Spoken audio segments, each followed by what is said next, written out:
Ladies and gentlemen, I am officially running for President of the United States. And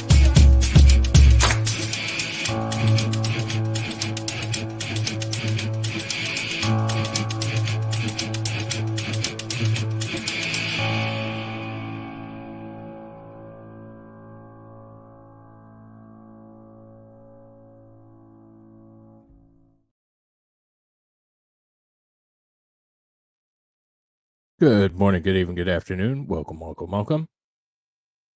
It's either because I'm on time or YouTube is fucking with me because there is nobody watching on my StreamYard at all.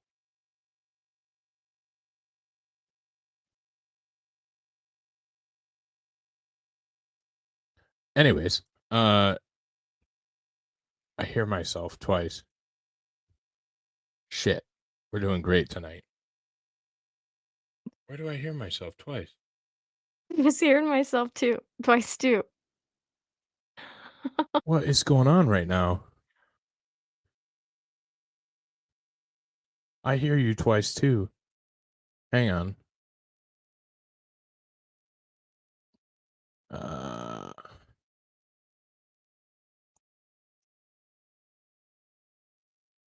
don't think that helped anything. I don't hear us twice. I don't hear us twice. I do now. What in the hell is actually going on right There it now? goes. Do I have me open again? Is that what the hell's going on?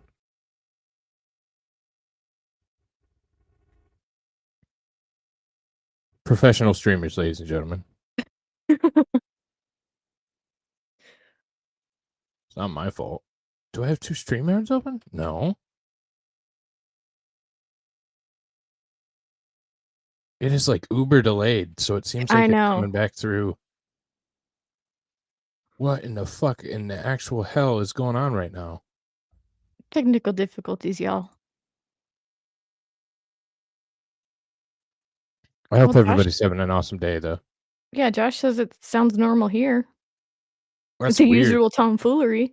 Yeah, but I could hear us. I can't hear us anymore. Yeah, I think we're good. Okay. We're good then. Sorry about that, fam. Yeah, let's we're continuing rolling down this stage suicide murder trial. Just continue to roll down these tracks. Sounds good. Oh, I know what it is. I have Rumble open. And Rumble was feeding back through. There we go. Okay. That's what it was. We got it. See? I told you, professional streamers. Exactly. But yeah. Without further ado, we're gonna get right into it. We're done with Mr. Potato Cop. And now we have Chick on the thingy here. So I don't know I forgot what she does, but Chick on the thingy? Okay.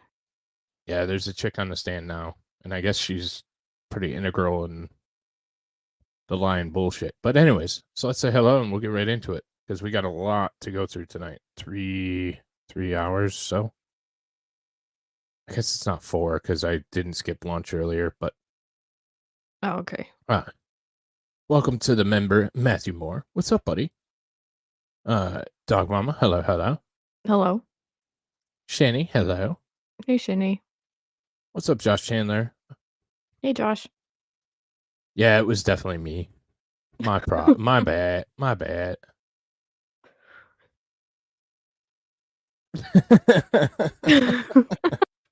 Thank you, Light Rain. It's appreciated. What's up, AP? Hey, AP and Light Rain. Hell yeah.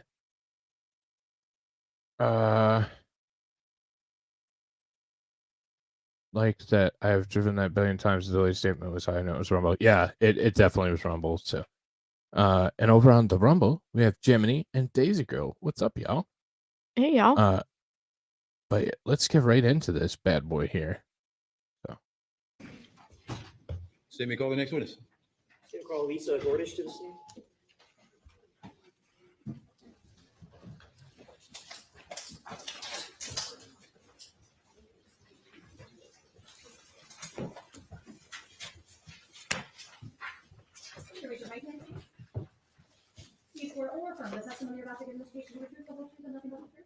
Oh, I remember this one lady.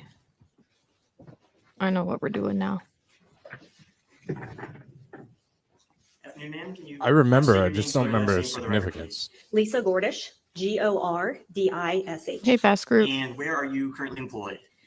I'm This is employed with Mr. the state Matheau of Moore. Ohio. I'm a clinical and forensic psychologist Go back and the by director of actually. forensic Oh, services this. at Ohio Department of Oh, Mental this Health. is a psychologist. Okay, this one's really interesting then.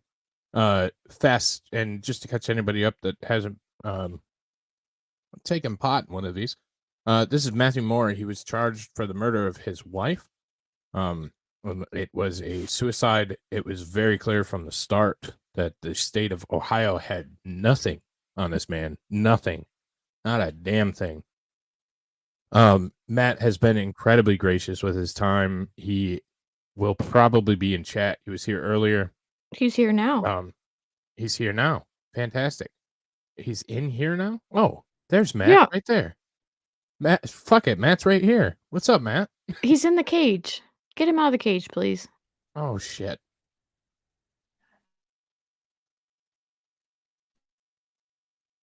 There we go. Can you hear me? Yeah, I can hear you, buddy. Yeah, we can hear you. Cool. You guys mind if I...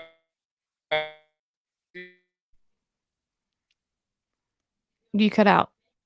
You cut out just a little bit. What'd you say?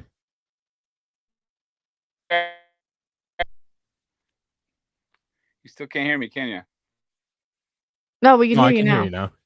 Yeah, we're good. Yeah, All right. we're good. Sorry. So, Yeah.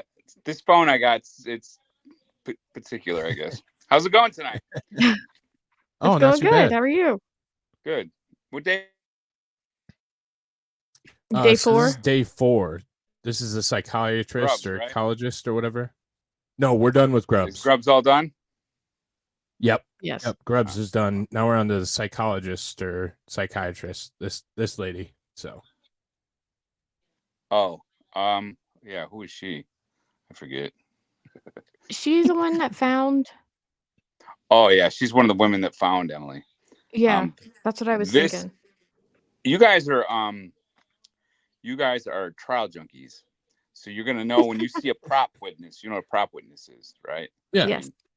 This is a prop witness. Did they bring all 3 of the people up that found her? I Yes, don't they know. did. Yeah, they All did. 3. What did they contribute? How did they contribute? Nothing. Well, nobody's contributed anything yet.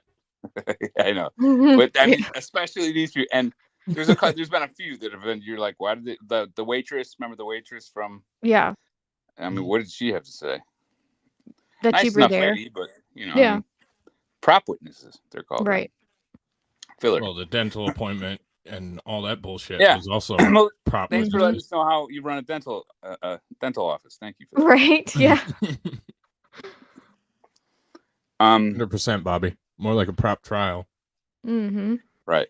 Yeah. Unfortunately, it's almost like I keep saying this, but it's like a caricature, right? Caricature of a trial. It's like everything that's obscene about a trial is like is exposed in mine. Like, Mm-hmm. Yeah, exactly. the unfairness of it all. You know, it's because these guys weren't good at setting it up. So No, they weren't good at all. They were not one good at bit. all. it was as though they weren't even trying to hide it at times. I was told that I could be assured that they were trying to win, but at times I was like, are they trying to lose on purpose for whatever? I don't know. You know, maybe they knew I was innocent and they were forced to bring. Yeah, I mean, I don't know. They never should have brought the case No. ever. So, I did want to show real quick for another channel Matt's on. He goes on this one on Saturdays. Alternate Corner. Dylan's been really cool. Yeah. Talking to him behind the scenes, and I'll probably be on this Saturday with Dylan and crew. Not confirmed yet, because we know how shitty I am getting back to messages. Go check them out. So I'm pretty terrible at it. I don't mean to. It just happens. Yeah. Fuck you, Bobby. But yeah, if everybody's ready, we'll get right into the psychiatry. Oh shit! And addiction. No, not How long have you psychiatrist. been working? She's the I one thought that she was found. I'm gone. No, you're good. We hear you. Yeah. Yeah, you're good now. How do you In do that this? I capacity. mean, do you stop things during the trial and talk about it, or you just let it go, or how does it go?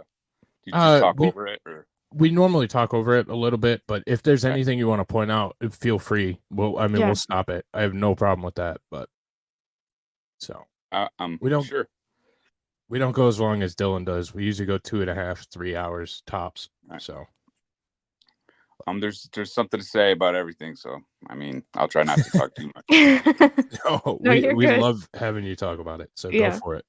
But all right, we'll get going. The directorship, just a few months. Prior to that, I was a clinical forensic psychologist working at the Twin Valley Behavioral Health Care, which is a state psychiatric hospital, since 1999. Okay.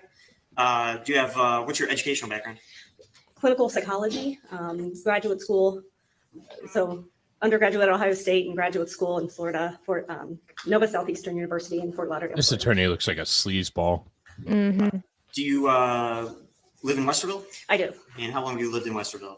Since I was 2 until I went to grad school in Florida, made my way back to He Ohio. did the opening Indiana. argument closer. He did the opening and closer. Back again. And he's the worst of the I three. guess I left in 92 and came back in 99. I've He's lived in like Westerville since. he's in school.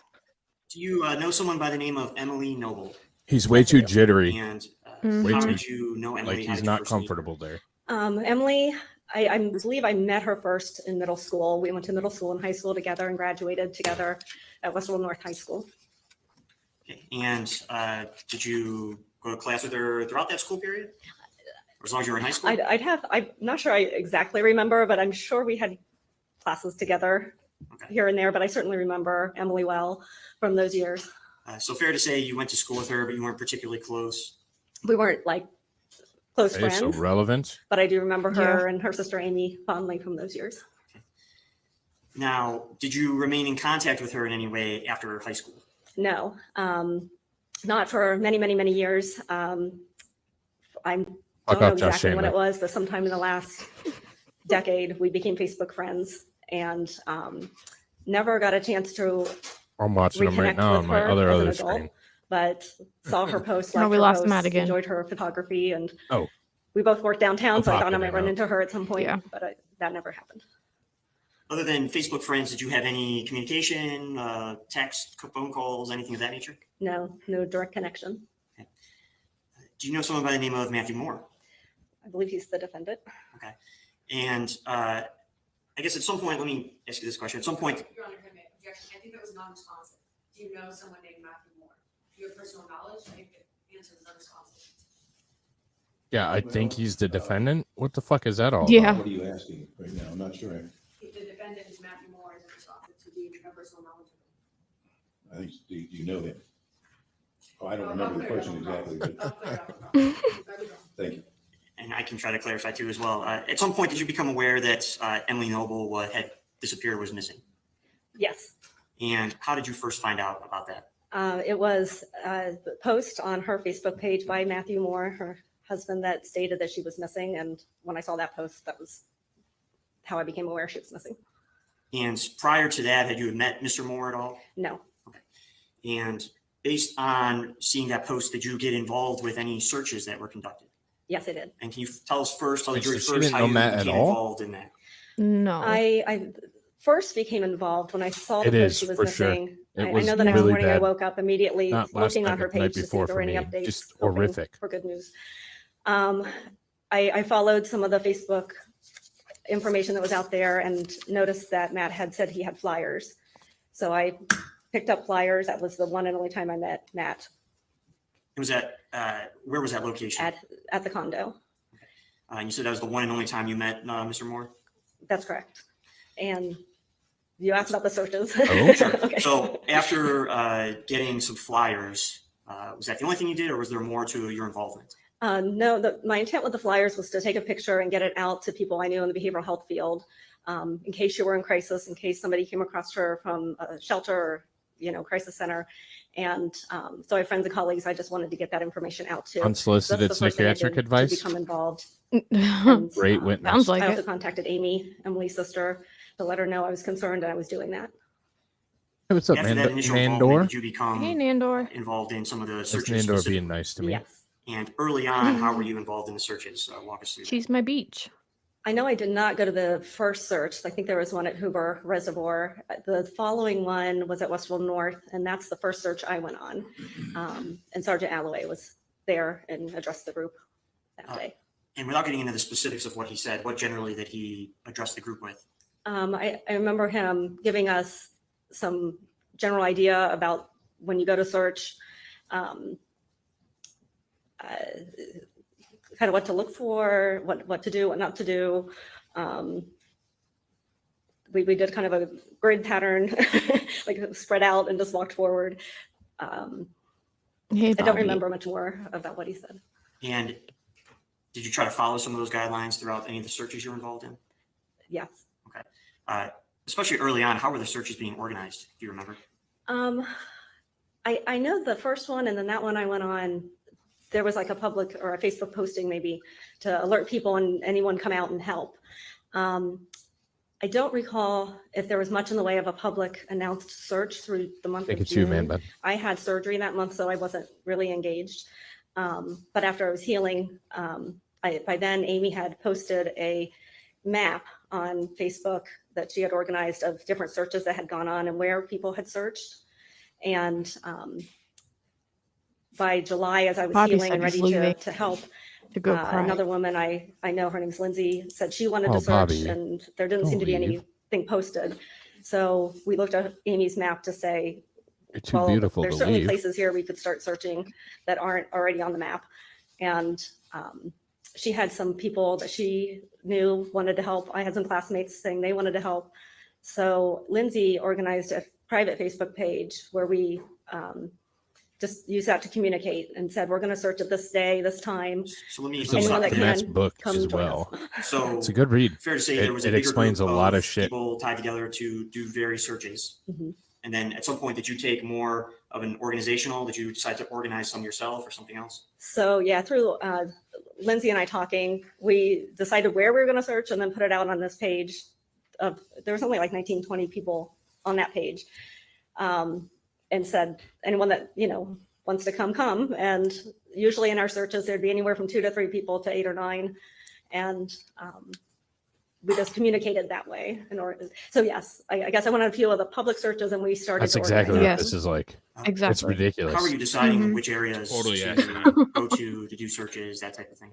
So I was in communication with Amy throughout this time frame, and both from looking at the map of places that hadn't been searched, and then also Amy would let us know if there were Nandor, family. the link is the book that Matt wrote I don't think about she's getting into this specifics, entire she's talking about situation. general. Well, let's move on to what she's doing. Let's get this. Okay, Your Honor. Thank you. So fair to say that you were searching areas that seemingly hadn't been searched before? That's all right. That's all right. Let's move on. Next question. Fair to say you were searching areas that hadn't been And searched? Nandor, I know you previously? can't Correct. read, so I'll read it to you Uh, later. After some of those initial searches, did the areas that We you were were- looking at change in any way? Yeah. We searched, Huh? there was a. Will you read it to me across too? The street from the condo, that was our first search. We went out. Yeah, I should just more read it around on Allen Creek and locals, around places around since I Hoover. don't ever fucking go over Information there. from, Yeah, that'd be good. Mhm. I'm not sure if I can say this, based on the objection, but Amy was telling us family and friends. Hang on, Okay. hang on. Oh, this Without witness getting is to the next terrible. question. Without getting into what people say, I know that's difficult. But did you start looking in I'm areas a always little bit looking out for closer you. to the condo area? I guess we started near there and fanned out further, and then we ended up back near the condo again. Okay. And did you have specific people that you would typically search with yourself? Yes. Who were those people? This private Facebook group that we had, about 20 people, Lindsay and I would put our searches out, and any of those 20 would come on our searches. So it just depended on the day and time as far as who we were searching with that day and who was available. I'm going to show you, we have a screen there in front of you. It's been labeled Defense Exhibit D. You recognize that area? Yes, I do. So I'm going to focus you now to the time period around September 16th of 2020. Do you recall being involved in a search on that day? Yes, I do. And I actually want to take a step back. Were you involved in a search in that same area a few days prior to that? We were walking near that area, but didn't really search that area that day, like about a week before. Okay, so the time about a week before September 16th, and you can actually draw on the screen there with your finger.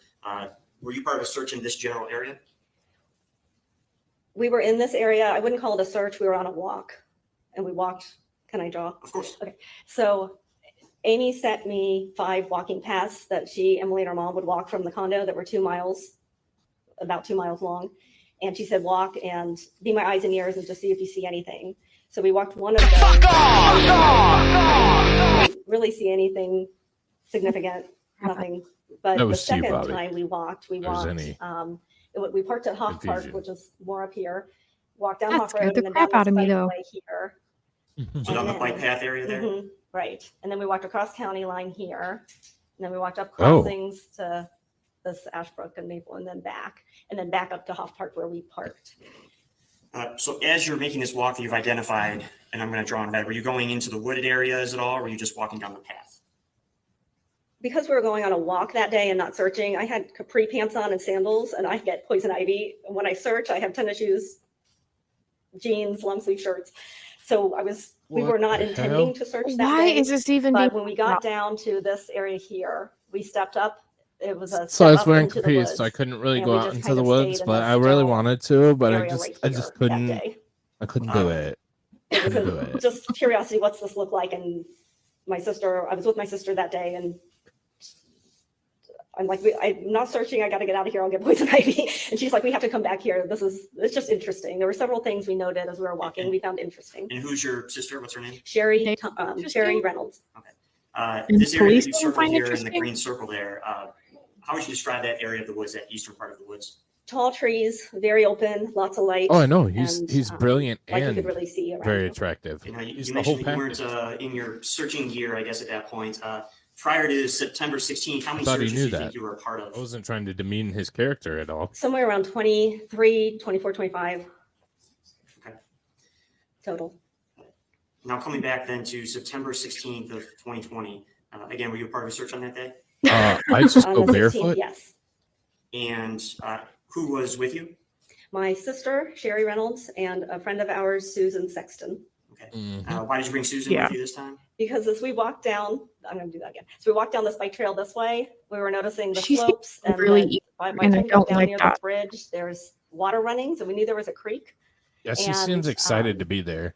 And she was our creeker. Whenever we go out searching, she would follow the creek bed and didn't mind getting wet. And since we saw that creek, when we decided to come back to this area and actually search, I said, let's bring Sue. She's our creeker. Now, draw here previously, so along here in county line, did you take any note of that area going in that direction? So from county line looking north up to the woods? Yeah. When like I said, when we were standing in this area here, we had just stepped up into the woods to get in it. And we looked around a little bit, we came back down.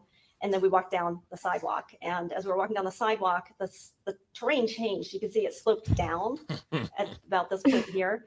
And I just nudged my sister and said, look, it slopes down there. When we come to search, that I want to go down in. Whenever we were searching any place, whenever there were slopes, if you look down from the top, this literally means nothing. Nothing. But if we got down to the low point and looked, I don't know where she's going with this. I know she's just trying to talk. So whenever I saw slopes, literally nothing. I said, I want to go down in. I want to go down in. So then on September 16th, the three of you were there to search this area. Is that what you said? That's right. Okay. Can you sort of mark on the screen what area the three of you started in and which direction you were walking?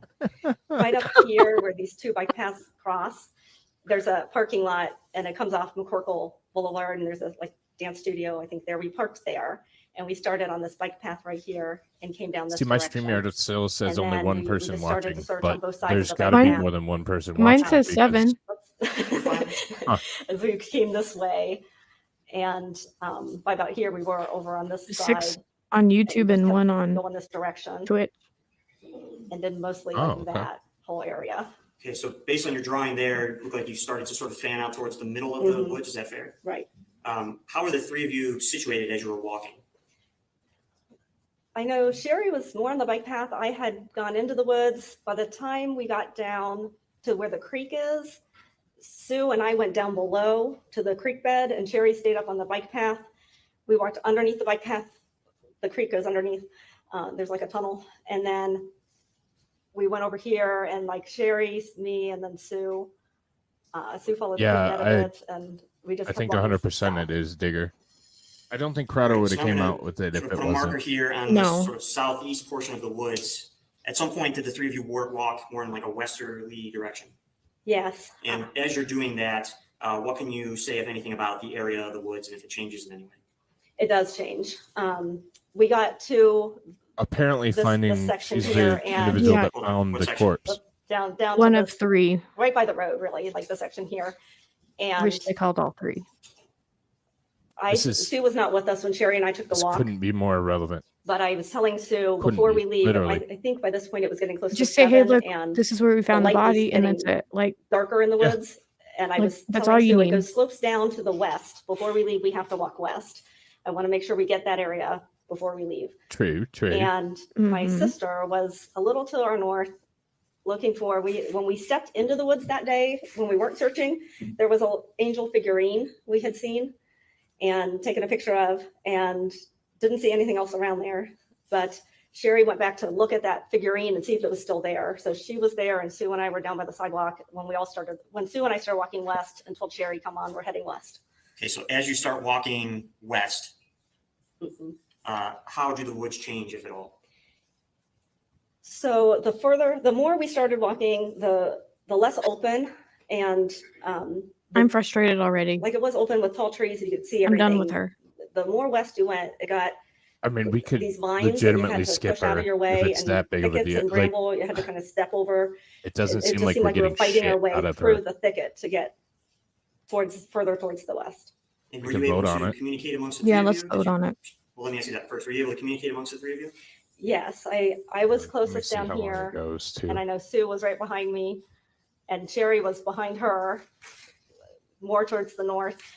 And as we walked, we were talking, but as it got Gross. thicker, we couldn't see each other anymore, but I could still no. hear. And so I'm pushing grapevines out of my way, saying, this is weird. It's just different. This is really creepy. This is weird. Sue's talking to me. Yes. Her she was sister looks saying the same exactly thing, like she and we does just kept too. walking that Mm. direction. It's like the same fucking thing over and over again. As you're walking west, what happened next? I got to a point where there was a little clearing, enough that I could stand up and look around.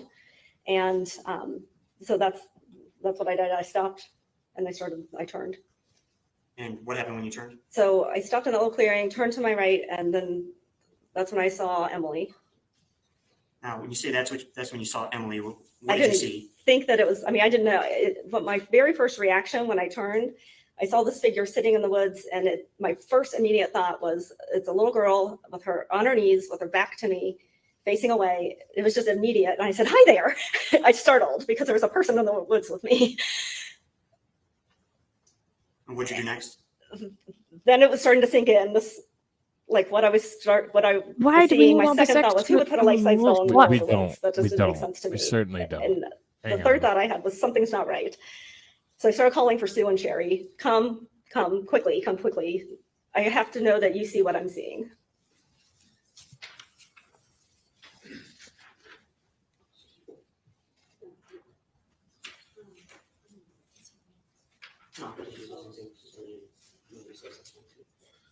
I'm going to show you what's been labeled State's Exhibit 64. And I understand this isn't a photo you took, but is this very similar to what you walked across? Well, this is not the described when you were sister. walking This up is now? somebody who went to school So the lighting's but different. didn't actually know the individual that found the body. But yeah, that's Pulls what I up. saw.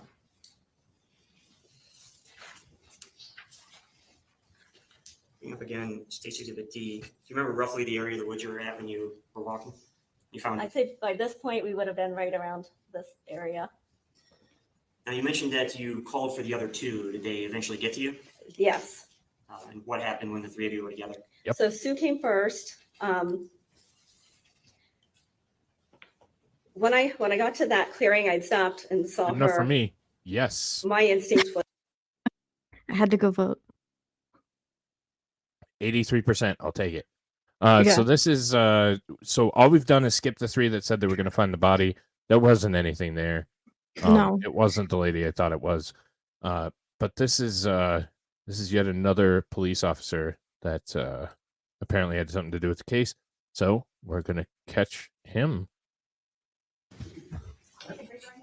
You swear or affirm the testimony you're about to give this speech is the truth, the whole truth, and nothing but the truth? I do.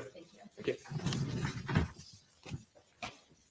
He looks like an old afternoon. 7-year-old. Can you please state your name and spell your last name for the record? Chad Holcomb, Like a Beavis and Holcomb.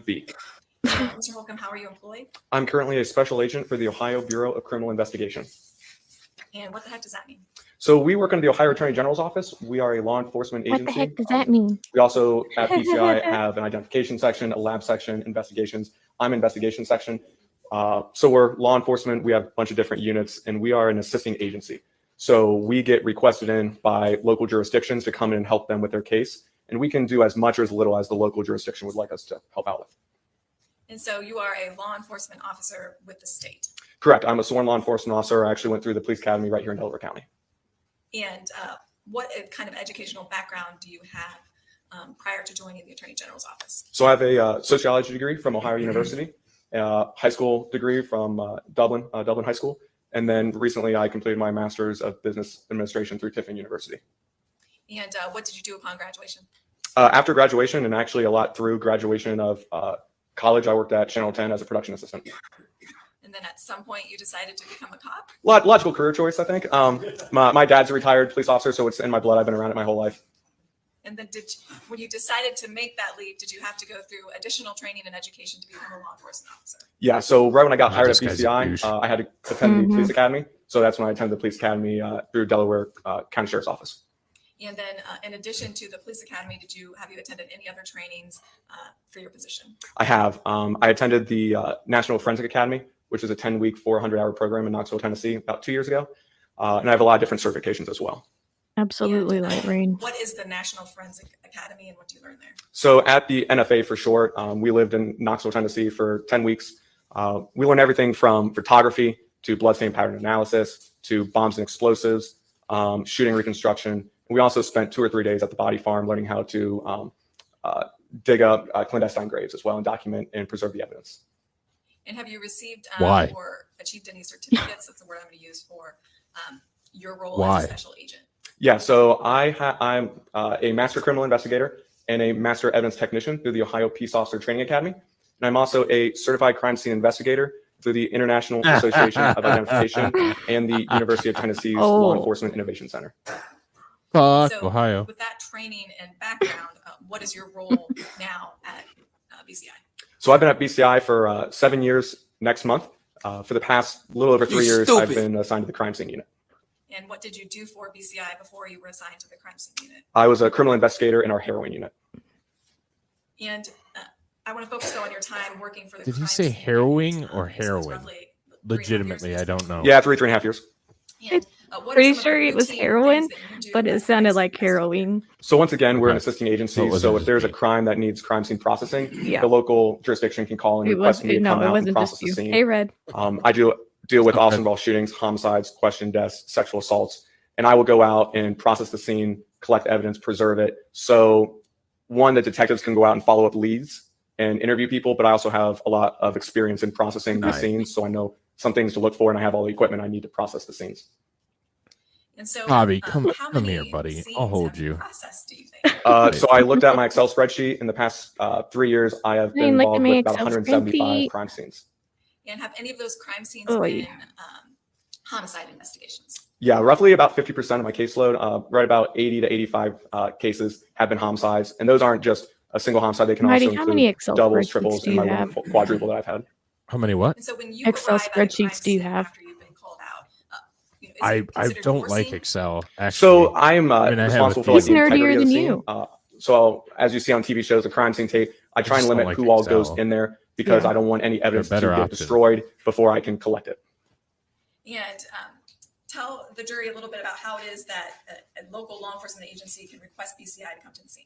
So it's usually after some sort of crime. The locals are For talking all of about our doing sake, BCI I hope assistance. that Then they're Bobby determining never gets yes, caught and they up call in our anything, radio 'cause room he's going to 24 hours a prison day. with that many They will call the radio red room, sheets. tell them what's going on, and then the radio room will contact the supervisor that's on duty at that time. The Probably supervisor would then deserves call it, the local too. jurisdiction, see what they got going on, see if it falls under our criteria for us to respond. And if it does, my boss will then call someone like myself to respond to the scene. And so what, do you kind of have a His process? you beard work through doesn't when you match his arrive at a face, scene? AP. Yeah, so every No, scene it is, doesn't. I don't want to say the same, but my process is all the same. The first thing we're going to do is do an initial walkthrough. I want to see what I have going on. I need to see if I have Kind of looks like a all the tools that I need, T-Rex. because some agents have different things on their truck than my truck. A And I T-Rex. also need to see, do I need more manpower? Yeah, because he has like The short old saying, arms and the a call you bigger get head. isn't necessarily what you're going to. I'm It's getting very true. T-Rex. What I could be told might be completely different from what it is when I get there. So I need to see with my own eyes, do an initial Yeah. walkthrough. And that's how I start every single crime scene. No, I can see And it. so you mentioned a truck. What is this truck you're referring to? So it's my big BCI crime scene truck. It's currently His parked mouth does outside. not You've match probably his seen it on head. TV.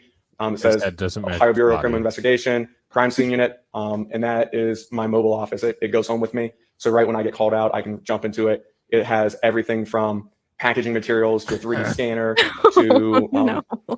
crime scene tape. Anything I need to process scene is pretty much in my truck. And what are your most reliable tools in that truck? The thing I use the most is a camera. I was just on a scene this past weekend where all of us, there are 3 agents, we took 2,200 pictures. Nobody That is cares. my most reliable thing, because obviously you guys can't go to the scene. I need to bring the scene to you guys so you guys can see what it looks like. They so I use actually went a, to the scene, homeboy. My camera a They lot. actually- I yeah, also they have a 3D actually took scanner, a which Trip out to the scene. collects measurements. It kind of laser, it shoots out, and I can create diagrams, get measurements, and then just all my packaging materials that I put evidence in. Yeah, fast group. In your experience, I mean, if you've- working 100, If you just scenes or listen to so, any have one you ever witness, worked you with can tell they cadaver don't dogs? have jack. I have. And are they a reliable tool in your experience? I've used cadaver dogs probably 3 or 4 times in Yeah, my career, and there's- I've never had success with them. This has been garbage. This is a junk case from the get-go. Now, Absolutely. Special Agent Holcomb, I want to turn your attention to September 16th of 2020. Were you dispatched to a scene in Delaware County, Ohio? It was. And tell the jury how it came to be that you were dispatched. So like I said before, the local jurisdiction, which was Westville PD, had a scene that they wanted BCI Not your crime scene friend, support. guy, So or they called pal. our radio room, What I talked forget to my how it supervisor, goes, and then but he called you me, know what I dispatching mean. me to County Line Road in Westerville. You know the thing. And can you give the jury the exact location that you responded Go to? lick the world. I believe it was Crossings gonna say Road that. and County Line Road. And is that located in Delaware County? Yes. And did you receive any information before you? Nazi fags. Yes. My supervisor told me that there was a female in the woods, and it was believed to be Emily Noble at that time, even though it was not confirmed. Had you had any knowledge of Emily Noble prior to being dispatched to the scene? Just from what I saw in the news. And when you got to the scene, can you tell the jury what time it was? I believe I arrived on scene a little bit before 8 or 9:30 p.m. and I started processing officially the scene at 9:32 p.m. And did anyone else arrive with you? Yes, I also had another agent, Asia Chung, was with me as well. And when you arrived to the scene, can you describe kind of, not when you go into the I'm not room, but when touching you that first one. get there, what do you see? There was a large police presence there. Police presence, there was fire department trucks there. A lot of emergency lights were on. There was a strong media presence as well, and just civilian onlookers were there as well. And so did you begin your process then that you previously described? I did. And what was the first thing that you did? So like I said before, I did an initial walkthrough with myself, and I believe the coroner investigator, Carlson, at that time. We went down through the woods to, once again, see what we had and see if I needed any additional resources. And did you also have your scanner with you? I did. Now, describe when you made that first initial approach. And you said you got there about 9:30 p.m. Roughly. What was the weather like? What was the lighting like? It was dark. It was September, so it was getting later in the summer. It was a little dark. Wasn't rainy. Was decently warm outside. And was there lighting already set up when you got there, or was it pitch black? There was lighting down in the woods where her body was located at. And so you walked down there with Investigator Carlson. Yes. And who is he again? He's the coroner investigator for Delaware County. And as you describe your walk towards the remains. So there was crime scene tape around it, and one of the detectives, and probably Mr. Carlson, told me this is the best path that we found to get down to the remains. So I believe I probably followed Mr. Carlson down to the remains since he had been down there before. And that was off of County Line Road. Yes, ma'am. And so after you made that initial approach, what did you do next? So then, just like Yes, with any other crime after scene, I'm going to pull out my 4 camera and months. take overall photographs. I want to show the scene as it was upon my arrival, so it can show what it was like when I started processing. So I took photos from the roadway and the sidewalk area, and then just ever so slightly, a couple steps as I'm going down the woods, take pictures just to show the path that I took down to the body. My brain.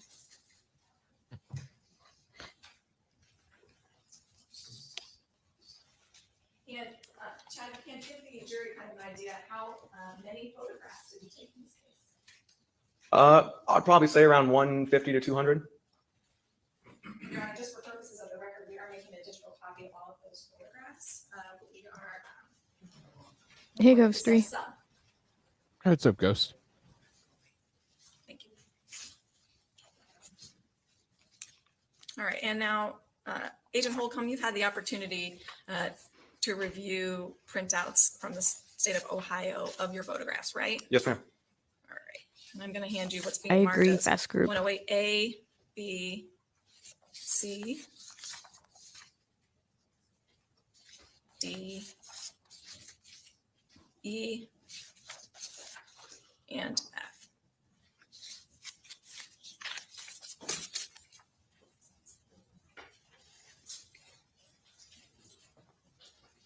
Just a minute, if you can look at those, and your initials at the bottom of each of those pages. They are. We previously looked at those, and those are a fair and accurate depiction of what you saw. Yes, ma'am. Your Honor, permission to publish to the jury? No objection. I have also been shown these in advance, Your Honor.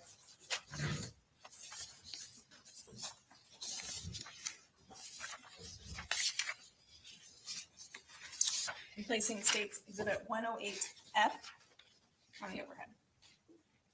So that's going to be one of my photographs. You can kind of see the curb on the bottom right-hand side showing the wooded area that I'm about to walk into. And this area right here, is that County Line Road? It is. All right, and then if you can, your screen is actually like a marker. If you use your Okay. finger, kind of show the jury where it is you go in. I believe I went in somewhere right around that area. Okay. All right, I'm going to place on the overhead State's Exhibit 108E. Well, they told me I couldn't cuck Matt. So there's a but closer Matt's having photograph internet of issues, the so area I I'll walked throw back into, up the cage. which was right It's there, not where I even circled. where it's supposed to be. Shit. You need to move the layout. I have a So layout do for you this. take photographs specifically. every I just couple don't feet remember as you're where. moving into a scene?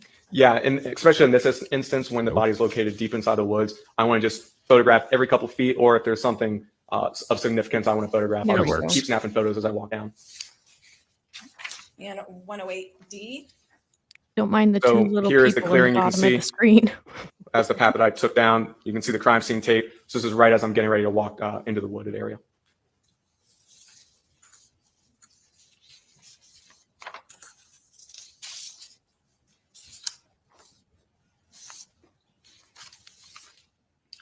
B. So here is, I'm now past the crime scene tape, just a photograph of my path down and through the woods.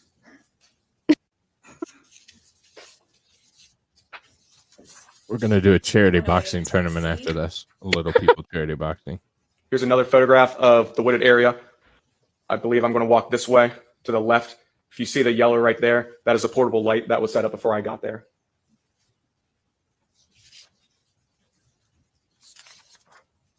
And 108A. So there is the Area, yellow light I'll that you can hire see, and say something and you can so see vague. in the I distance in the didn't middle air the remains of Miss Noble.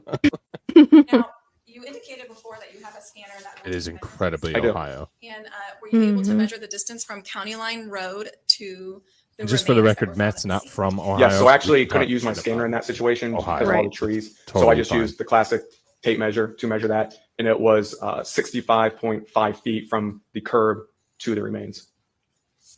Your Honor, I see that it's 3:30. Would you like to take our afternoon break? That's That's fine fine. for you. Thank you. Ladies and gentlemen, we'll take our mid-afternoon break. All right. 10. Let me fuck this up.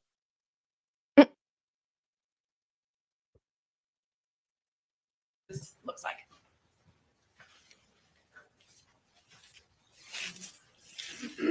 I think you went a little too far. There's 6 feet 4 inches on the ground.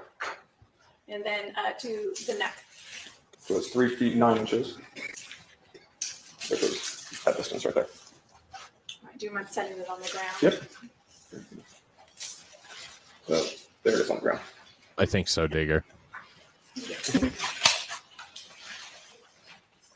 And what other observations of the remains did you make about the remains itself as you were evaluating the scene? So as I was walking through the woods, the remains back, so Miss Noble's back was to me as I was approaching the woods.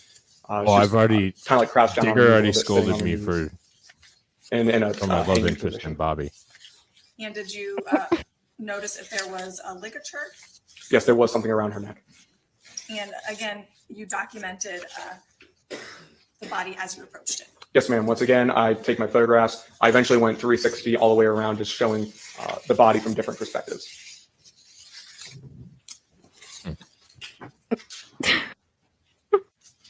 AP.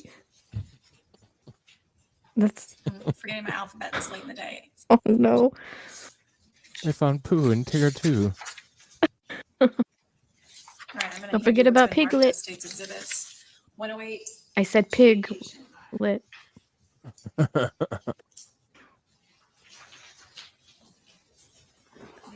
Poor fucker. This is 6 feet and he's under it. I do. And you looked at them before. I have. You have fair and accurate depictions of what you observed on September 16th. Yes, ma'am. Permission to publish to the jury? No objection.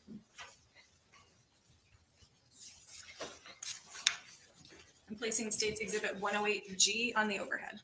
So this would be the back of Miss Noble as I'm standing a couple of feet away. And Your Honor, just because the lighting is different, I'm just gonna slow walk it past the jury, please.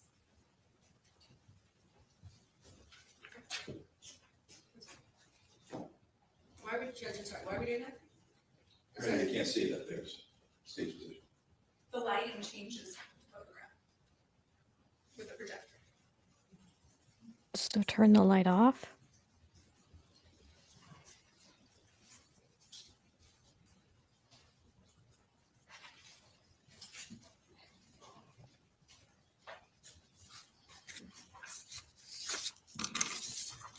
Just skip right to the slow walk instead of the projector, Your Honor.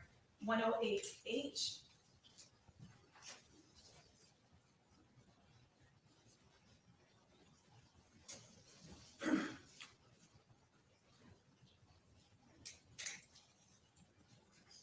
Yeah, what's little pig's name?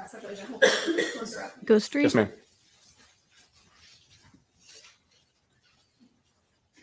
Piglet and poo? Yeah. Isn't that what it is? Piglet. Yeah. So I love here's a Eeyore. photograph. You can see the top of the head of Miss Noble at the bottom of the photograph, along with a black USB cord that was wrapped around her neck and then up around the tree branch. And what is, can you circle the USB cord? And then it comes down a little bit around there as well. Hard to see that, the light shining right on it.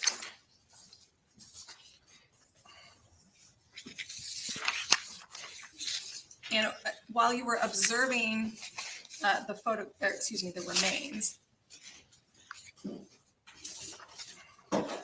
what else did you The notice? pig's name is There were a couple of pieces of evidence There's around the nothing remains about that it. I would then put down an evidence placard and eventually collect as well. And can you describe what those were? There was one of the first things I collected was a black water bottle that was near the remains. What letter am I on, Becky, please? D, thank you.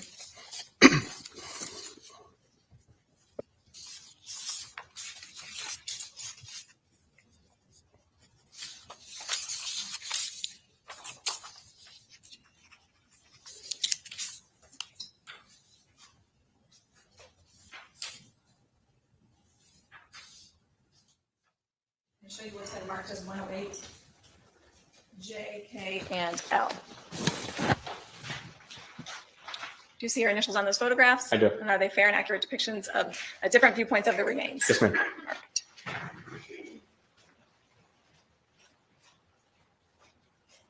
I'm placing States Exhibit 108L on the overhead. Permission to publish, Your Honor? No objection. And then you indicated some of the items you saw around No, the remains of Bobby. the water bottle. What do we see in this picture? Yeah, so here's just another perspective of the remains looking at her left side, but you can see near her left side on the ground is a black water bottle.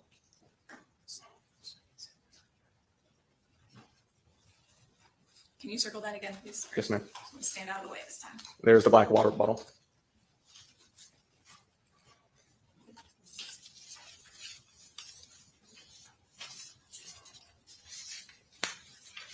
State's Exhibit 108K. So here's another perspective just from the other side. So we're looking at her right side now. Just once again, documenting the body as I was upon walking up and getting all different viewpoints of it. And you can see the USB cord in this photograph. Yes, ma'am.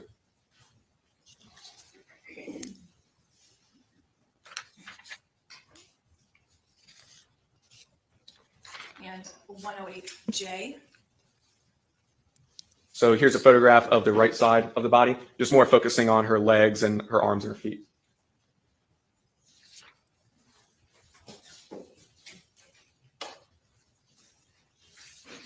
And I'm going to put State's Exhibit 108K back on the overhead, Suey. just focusing on. Yeah, the and link. Can you circle where one end? Matt was of the talking cord about is that at? on Saturday. How it So one end of the wasn't cord is going to be right there, kind of in the middle of the photograph. how do it you wasn't know, based common on your for observations of the people to ring, where be the other actually end hanging. was? It was laying on like the back of her neck, back area. Usually they're kind of And pulling can on you it, but they're describe not. how, It's not like the movies cord where they're was hanging. wound around the tree, so to speak. So there were two pieces of the cord that were on the branch and then came down around her neck. And was a cord around the branch once? Twice.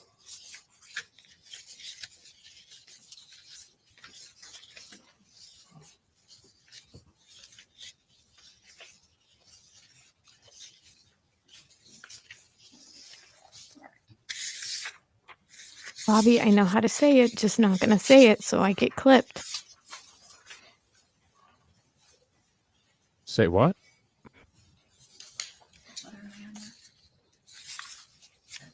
Not gonna say it. Oh, I was genuinely not trying to be an ass. I don't know what the hell he's talking about. Show you what So. the marked as State's Exhibits 108N and 108N. Yeah, I don't know what the hell that means. So You see your initials on those photographs? I do. And, Are you serious? pictures of the photograph. I really don't know what that Yes, ma'am. means. I'm not even fucking with you right now. Have permission to publish to the jury. No objection. This is how you Placing That's how you State's call Look it pigs. up. 108M on the overhead. That's how you Oh. call pigs. I don't know that I've ever seen a pig. So there is a photograph, once again, on the bottom of the Honest. projector. You can see the head of Miss Noble and then the USB cord going up towards the tree branch. I'm not And trying to be where is nefarious. the I one really end of the don't cord? know. Honestly. It's kind of tucked behind that Yeah, wire, Ghost but Tree it's in got that it. area. If I And then, wanted to is bait there her a into knot in the something, cord? I'd do it. There damn is. it. There's a knot up near the top of the photograph. Yeah, that's how you do trying. it. Did you observe a knot down by the neck? I do not recall. I'll take your word for it. And I don't was know. there, do you know where the other end of I've had the cord pigs and was, I can never you said see that it to in this pigs, though. photograph? Yes, ma'am. So you can see it going down the back of Miss Noble. Hey, Pete. And then State's 108N. What are we looking at here? So there's a close-up Donuts. of Get a hard your hot plastic donut. that's on the end of the USB cord. The other end of the cord is going to come off here and then go down. But that's pretty much the end of the USB cord wrapped around. I've never like seen a pig in the wild. I assume we're talking about the animal, Yeah. I'm not gonna the compare police. 108N. but I don't know that to I've ever seen a pig 108M. for real. We don't have No. pigs in That Detroit, 108. Michigan. Not even in like a zoo. And then No. where is Well, that 108? I've never seen one. Put it back up there. So that hard plastic I was just talking about is right there in the middle of the photograph, which is the same thing as the left photograph. Both the circled items are the same thing.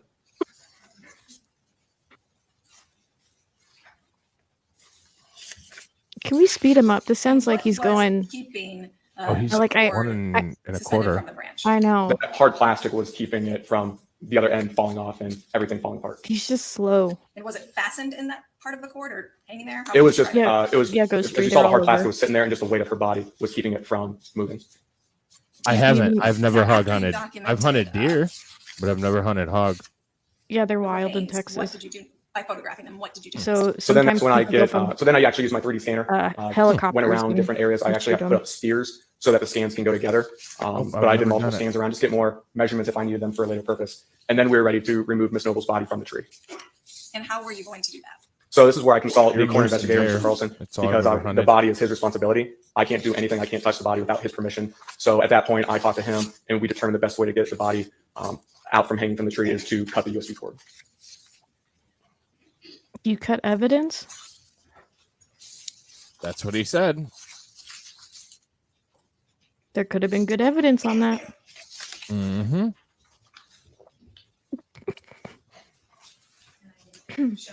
No, Bobby, that was sex.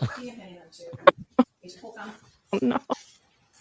Are those your initials on those photographs? They are. Do they fairly and accurately depict the scene as you saw it on September 16th of 2020? Yes, ma'am. You place States Exhibit 108P on the overhead. And what is this? So that's just going to be a closer up photograph of the head, shoulder, neck area of Miss Noble. And can you see the USB cord in this photograph? You can. It's at the top of the photograph right there where I'm circling. And then the other end that we've talked about a couple times comes off the side. Oops. States 1080. So there's another photograph of the knot that I talked about earlier in my other photographs. And where again is this at in relationship? Right about in the middle of the, from Miss Noble's neck to the tree branches, right on the middle. It doesn't look like a very big tree, but you got to take into account she was only like And, after 120 the pounds or something like that. Yeah. How did you decide was Close to the 100. best or most secure way to remove Emily's Feral remains from the hogs tree? here in Michigan. It was too to cut far, the USB using the cord thumb with the area. state of decomposed she was normally in. taken out Her neck before was they hanging breed. down. We were afraid Yeah. that if we moved the neck, it could damage any potential evidence. I don't know that so I've it was ever ran determined the into easiest one. way, the safest way to preserve any evidence and preserve her body would be to cut the USB cord. And who cut the USB cord? I did. And when you cut it, did you mark it in a certain way? I did. I put some packing tape on the ends where I cut. I initialed. I put my date on it just so I could remember that I cut that cord. And where did you cut it? Near the end of, or near the area of her neck. And how many pieces? Why wouldn't you cut it? So I cut it 3 further times. away? And did you collect that cord? I did. And did you I provide mean, that to the Western Police Department? I don't I did. know. 3 times? Can I hand you what's going to be marked as States Exhibit How the 109? fuck do you cut a cord 3 times?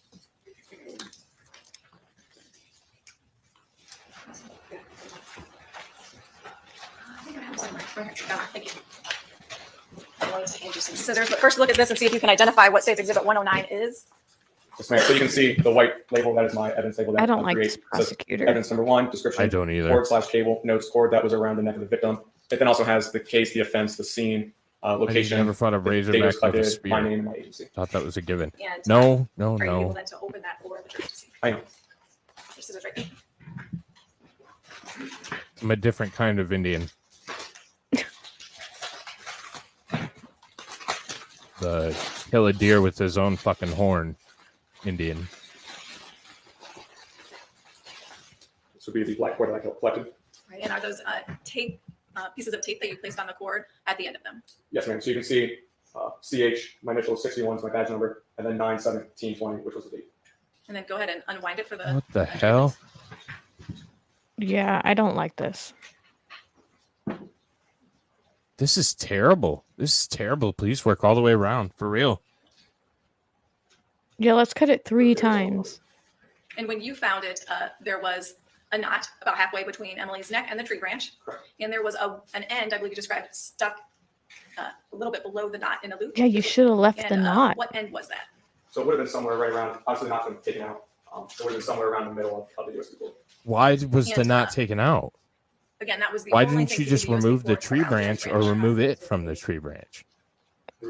Seems kind of Looking at that asinine cord, to what cut was the Yeah. rope. keeping it wound around the tree branch? Would Mhm. have been the black hard plastic on the end of the USB cord. And so you're holding up a smaller piece right there in your hand. Is that it? Yes, this is it right here in my left hand. Was there a knot fastening it in there? No, ma'am, it was just being supported by the loop that was coming down. And that was the only thing keeping it wrapped around the tree branch. Objection, Your Honor. Ask the answer. That's your next question. What the hell? Your Honor, may I walk this past the jury? Why even cut it? That's what I'm saying. Yeah. Or He untied the knot. Mm-hmm. He cut it 3 times. Mm-hmm. When Yeah. not she was good. obviously deceased at the time. There wasn't like there was life-saving measures that were going into that at that point. Like that has got to be tampering to some degree. Yep. Or incompetence. I think it's We've seen incompetence. over and over again. Yeah, I don't know why. I mean, cutting it is, like you said, asinine. You should not have done that. In the same condition as That kind of pisses me off, the whole cutting it Posting shit. time to September 16th of 2020. Yes, ma'am. Right, remove the branch. Mm-hmm. I mean, break the branch off. The branch was only an inch and a half. Document how you cut the cord and also see if there's time. Yes, ma'am. I did. Yeah. He's trained in the state of Ohio, enough said.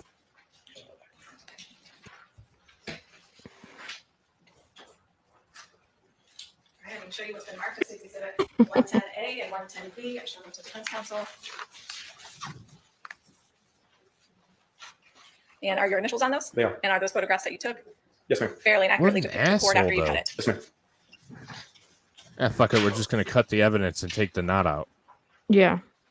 Placing States Exhibit And 110B. not, they have names, not matter. You just- So that would be a photograph of the cord as it was right after I cut it down. Place some It's on the cable paper behind it, and then evidence Yeah, placard number one. it's not going to have the same, I especially do. since it's been stiff and outside in the elements for that long. Where was the That's top gonna- of the cord in relationship Yeah. to the tree branch? What part of the cord? Let me just The integrity of that cord isn't the same as what it was At the Yeah, time. top part close. of the photograph Yeah. right where I At the circled. time or at the time they found her or at any Right. time. The hard plastic would be close to my evidence placard number one, right where I circled. And then again, the three ends that you cut. What's the problem? As you can about see the at the very cord? bottom, there are three ends, two right there, and then another to the right of it. Holy Do shit. that again. I hit clear too fast. So there's two cut ends in the left circle, and then one cut end in the right circle. And States Exhibit 110A. I don't remember this And then as you Make saw me when I so walked mad around, those are the when I tape, first watched it, with the ends that I cut, my initial badge number, and the date. but as it's really making me mad now. Oh yeah. It's infuriating. Does the evidence Hey, listed Balthazar. correspond to any document that you create?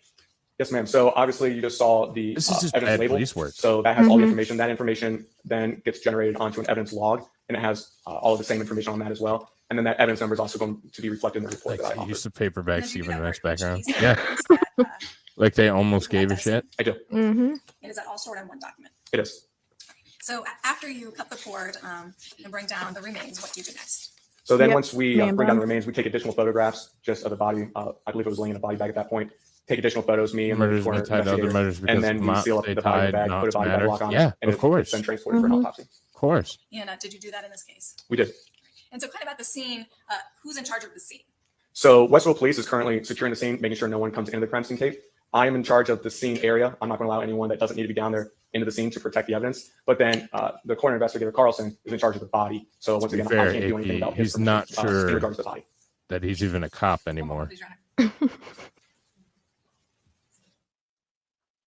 Probably shouldn't be. And did you document the process of placing the remains in the bag? I did.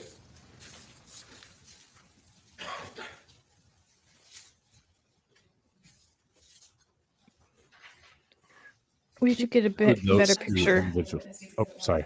No, go ahead. These two individuals they've been in court almost every Are day. those photographs that you've taken? Yes, ma'am. And do they fairly and accurately depict? The young lady in the purple shirt and the gentleman in the gray shirt. Yes, ma'am. I'm going to show you what's been marked as States Exhibit 1. You mean wish.com? So this would be the photograph I was just talking about. Yeah. We Not just extreme. cut the USB cord, Walks and into she's a now bar, laying on her back inside the asking body for a bag. beer. The bartender, That's the body bag that she's eventually going and to says, see. "We don't serve strings here." The string looks at the bartender and says, "But I'm afraid That's just another not." photograph now looking at her right side. She's still on her Oh, back. damn You it, can see it's a Digger. little dark, but those are her legs right there that I've circled. Just another photograph, one of many that I take.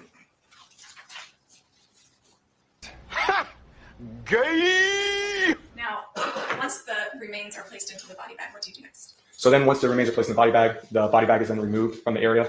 And that's when I keep looking for any additional evidence around. At that point, I pulled out a metal detector to search her in the area. And were you able to locate additional evidence? I was. And what was that? I located a engagement ring and a wedding band and also a e-cigarette. And where, in relationship to I The don't snow like remains this where guy. where the wedding I is. like this guy worse than I Very did close, if Grubbs. not underneath her body. Like, I think Grubbs was just an idiot. This guy In seems close like it's proximity to her intentional. body. Yeah.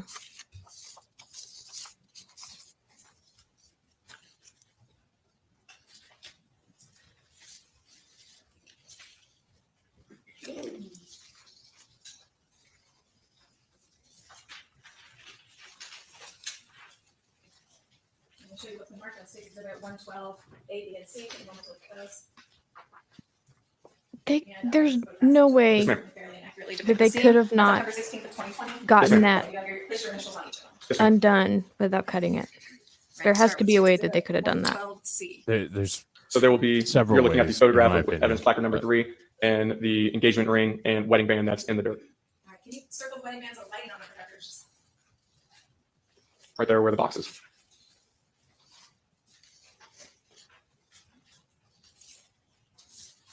State Exhibit 112B. So this is a photograph of the wedding band, the engagement ring, just under a different background after I've removed it from where it was originally located at. And then did you place those into a sealed evidence envelope? I did. was a tie made out of tablecloth. Yes, it just got here. 112A. We've already been through the That would tie. be evidence placard number 4 showing the e-cigarette, which I will circle for you. And, thank you. Yep. Where was that found out again in relationship to the body? Very close to her body.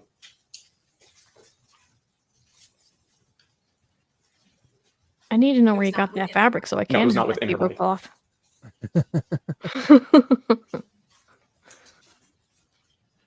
It does look like a very Brit tie. 113? 113 or 112?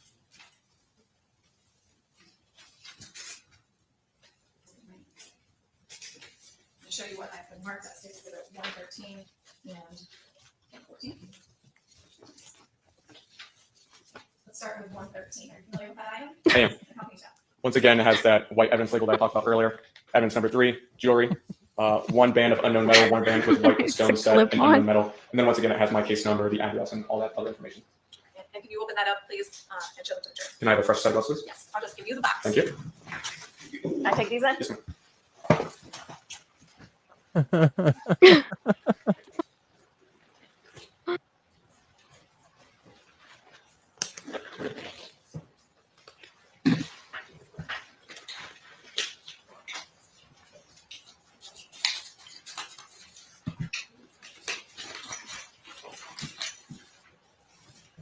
So this would be the wedding band and the engagement ring that I talked about. That's 13, sir. 113. 113. Thank you. Okay. What's the point? She Those, wore wedding rings appear to be in the same or similar condition as Wore when you wedding found them on rings. September 16th, 2020. Yes, ma'am. And can you please open stage 1 and 14? So this, as you can see, once again, has my white evidence label. like a big white brother.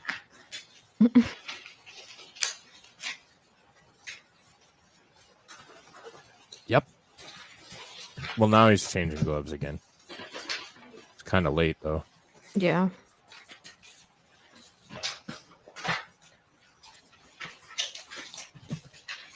I mean, does he do this at a crime scene? Probably. Like, So here would be my evidence item number 4. How do we know? cigarette packet. oh, This that's is a one of Home those Depot like leaf blues. bag. Be in a similar condition when we found it, same similar condition on September 16th of 2020. Yes, ma'am. There's legit a Home Depot leaf bag in the Like, court. use and provide them to the court reporter. Now, Did you see after it? you took the cord No, I down, did you didn't. document the tree branch? I did. And how did you do that? Worth it. Hang on.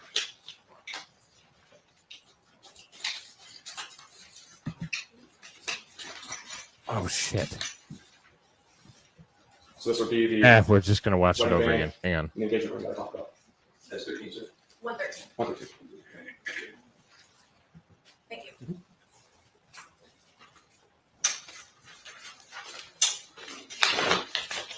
Do those wedding rings appear to be in the same or similar condition as to when you found them on September 16th of 2020? Yes, ma'am. And can you please open stage 1 and Mhm. 14? So this, as you can see, once again, has my white evidence label.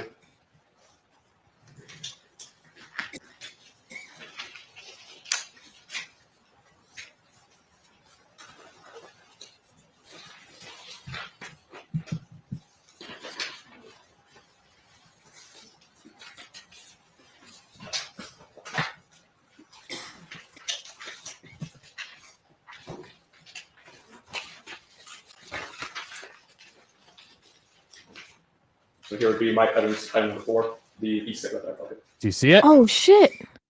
Right there. They didn't have.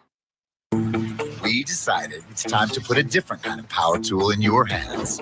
Store mode in the Home Depot app gives you in-store. Thank you. The cigarette appeared to be. Get more done, Home Depot. On September 16th of 2020. Yes, ma'am. Yeah, I went there. I went all that way. After you took the cord down, did you document it? I did. And how did you do that? Just showing the tree branch where the USB cord was wrapped around the branch. I worked at Lowe's. Gross. I'll show you what's been marked as State's Exhibit 115A. Hey, I got a discount. For those photographs that you took. Yes, ma'am. And they have your initials on them. Yes, ma'am. Appear to be a fair and accurate depiction of the branch after the cord was removed on September 16th of 2020. Yes, ma'am. Placing State's Exhibit 115A on the overhead. So that would be the photograph of the branch. As you can see, right where you. I'm putting the square are the marks of where the USB cord. Sorry that it's not fucking Canadian Tire, okay? That's all you guys have up there. 115B. Can you rotate 180? So there's the tree branch, just a closer up photograph. Once again, fucking right where I put the square is where the USB cord was at. And those, can you describe what those were? Were they indentations? How would you describe the markings on the bark? It was the pressed wood from the weight of the USB. Now, in addition to the items we just went through that you Bobby, collected, did I you might collect anything else just from do the scene that. evening? That evening, no, I did not. And at some point, you left the scene that evening? We did. Once it was probably a little bit after midnight. We had collected every evidence that we could see at that point. It was obviously extremely dark, so we decided to end the search of the scene that evening. I like Tractor Supply And, too. What happened at the scene? Was it, if you know, did anyone stay at the scene overnight? Good, At least one, possibly two Westville police officers Bolt. secured the scene overnight. And then did you return? I did. And when did you return next? Would have been the next morning. So September 17th of 2020. Yes. I know it's random. And then but again, did you document how it appeared as you went when you arrived on September 17th? I did. Obviously, it's now daylight. It's easier to take photographs. So once again, I'm going to document the scene as it was upon my arrival on that second day. So I took very similar photographs to the previous night. I'm going to show you what's been marked as State's Exhibit 116A. Do you recall what? No, you don't have Probably around 8:30 or 9 in a.m. Canada. You familiar with that? I am. And is that photograph that you took on September 17th of 2020? It is. Yeah, sir. So this would be a photograph. As you probably recall, one of my first photographs that we showed you, it's kind of the same area. Right along the green line is going to be County Line Road. And then here's the crime scene tape of the wooded area where her remains was located at. And whereabouts did you enter into the woods then? I'm a little bit further south in this picture. So I'm going to say approximately somewhere around that green line that I just put in. Now, when you arrived back at the scene on September 17th, 2020, it was in the daytime. What else did you do there? So once again, I took photographs, went Intermountain down Hobgoblins to where the too. remains were located at, and searched for any additional evidence that we may have not been able to see the previous night. And did you collect any evidence at that time? I did What did you collect? a soil sample from underneath where she was located at, some hair that was located, and then a fire shot shell as well. A fire No, shot and shell. AP. Yes. Half of it is Farm and Fleet, and half of it is Fleet Farm, and it's the same fucking company. It's so odd.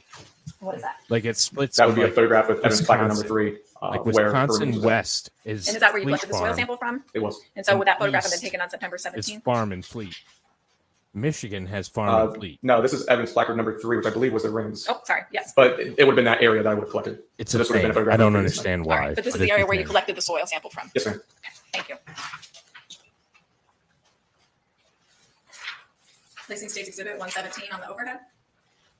So as I said earlier, this is a photograph from the previous night, but you can see the remains have now been removed and the darkness of the soil of where her remains was located at. And why do you collect soil? If you collect soil, you can send it to a lab, and a lab can test the chemicals that are in there and do different analyses on those chemicals.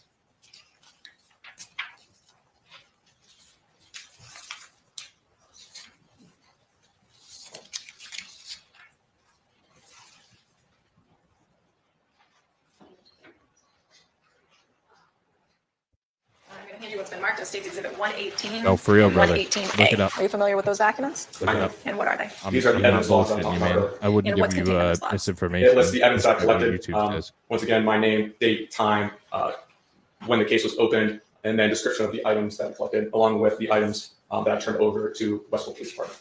And are these documents, States Exhibit 118 and 118A, fair and accurate copies of the evidence logs you created for the physical items you obtained at the scene? Yes, ma'am. Why are there two of them? So before I leave the scene, about 95% of the time, I turn over the evidence to the local jurisdiction. Unless it's an awesome ball shooting, which BCI usually handles the whole thing, I don't keep any evidence. I turn everything over when I'm done processing that evening. So the first night, I believe I collected 3 or 4 items, and those items were turned over to Westwood Police Department that night. And then when we went back out the next morning, I collected additional items, and then those all got turned over when we were done. Just so Drake can see what we're talking about, your States Exhibit 118. Can you walk them through this form, please? Yeah, so Yes. as you can see up top, this has all the information regarding agency, Yes, my okay. name, the case number is a question death. And then you get down further, you can see it's scene 1 of 1, and it was the address. And then on the left side of the chart, you can see the evidence numbers. Then if you look further over, the description, the location, my name, and then the date and time. Even though the time is not accurate, it's just it's auto-generated when I put it into the system. And then down at the bottom. So here it shows items number 1 through 4 was released by me to, I believe it was Detective Grubbs at that point, at the 17th of September, 2020 at 12:39 a.m.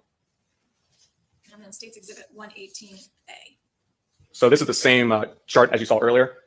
Just now you're adding numbers 5, 6, 7, 8 on, which was the stuff that I collected. We didn't talk about 8. 8 is just the photographs that I provided. And then at the bottom is where there's a whole bunch to it, but it's going to say 5-8. And then I released that evidence to Detective Peachy, I believe. And the date and time of that? I released it at September 17th, 2020 at 10:12 a.m.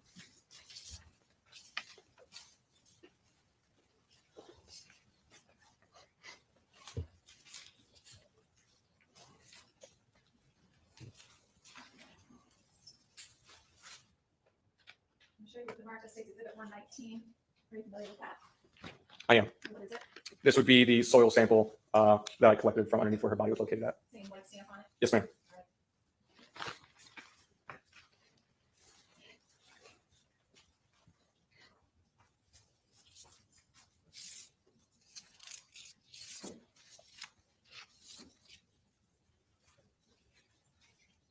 Now, Special Agent Holcomb, are you aware in this case that various items you collected were in fact submitted to the laboratory part of BCI? Yes, ma'am. And are you aware what those items are? I believe there was the e-cigarette and the USB cord are the 2 ones that I know for sure.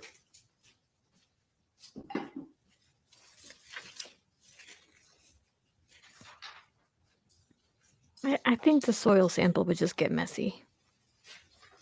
So I'm going to hand you those by mark. That's States Exhibit 120. Can you do that?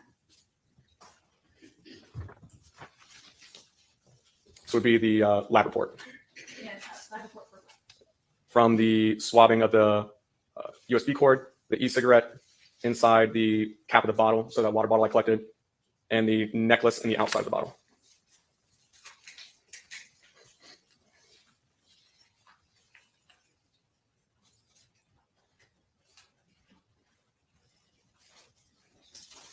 I think it may just be dirt, Digger.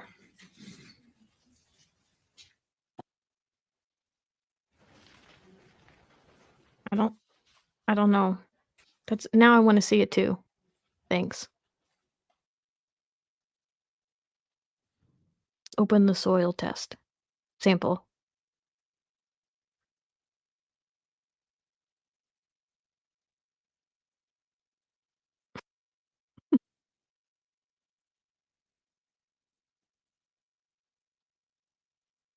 I think the goofy guy with the glasses is the lead prosecutor because he's not always there.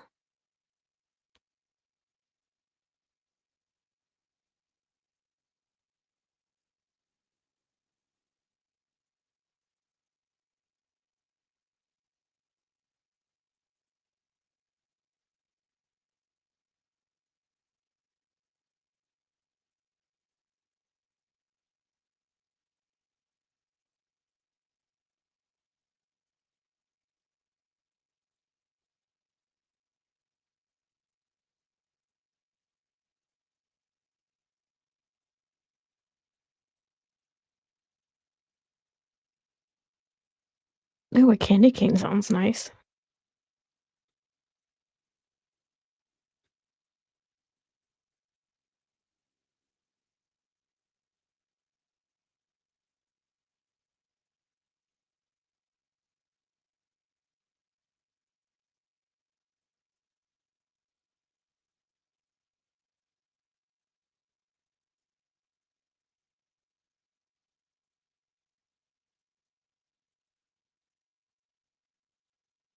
Okay.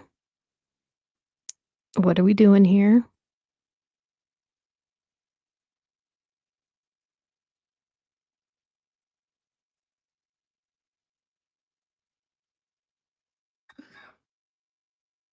They should let us hear sidebars.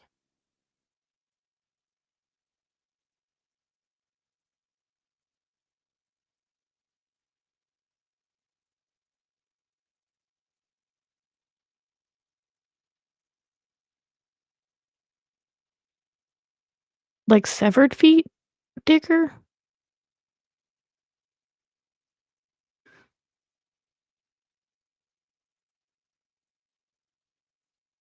Because that's interesting.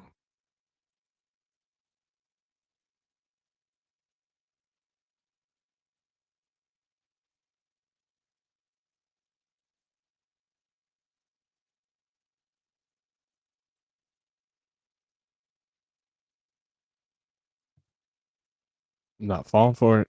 Every time I fall for it. Fall for Every what? time I fall for it. I try and skip ahead and I get fucked every time. Not doing it. Hey, Deez. How come you just woke up? From a nap? He just woke up like this.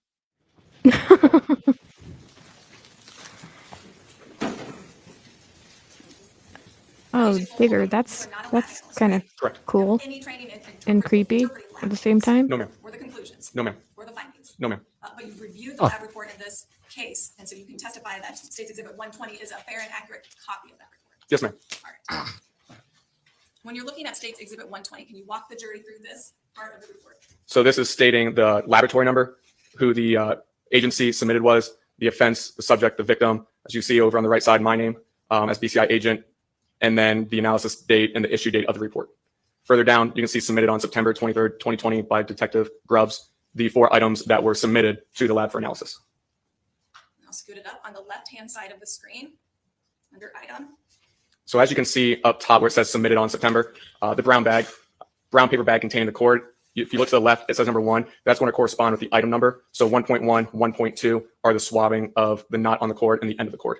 And then, as you can see, it's the same thing, the swabbing of the e-cigarette inside the bottle cap, the necklace, and outside the bottle. And then continued on remarks. Remarks, the forensic DNA profiles developed were not suitable for code entry. But you can't opine on that conclusion. That's just you reading the report. Yes, ma'am.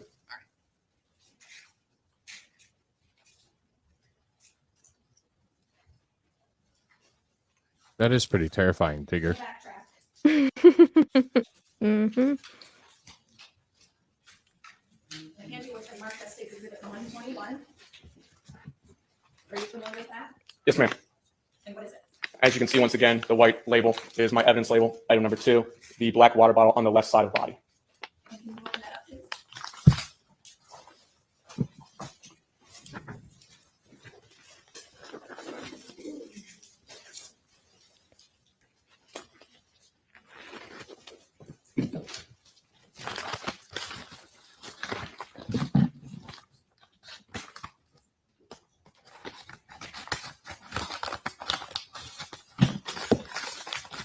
Mystery solved. See? Providing solutions for the railroad problem. So here are the contents inside the bag. Say the black water bottle that I collected. And then I did not collect this. It says number 4, possible hair, which was inside the bag as well.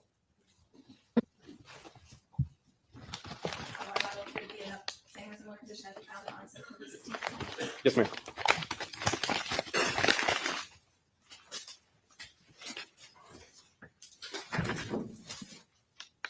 Have a moment, please.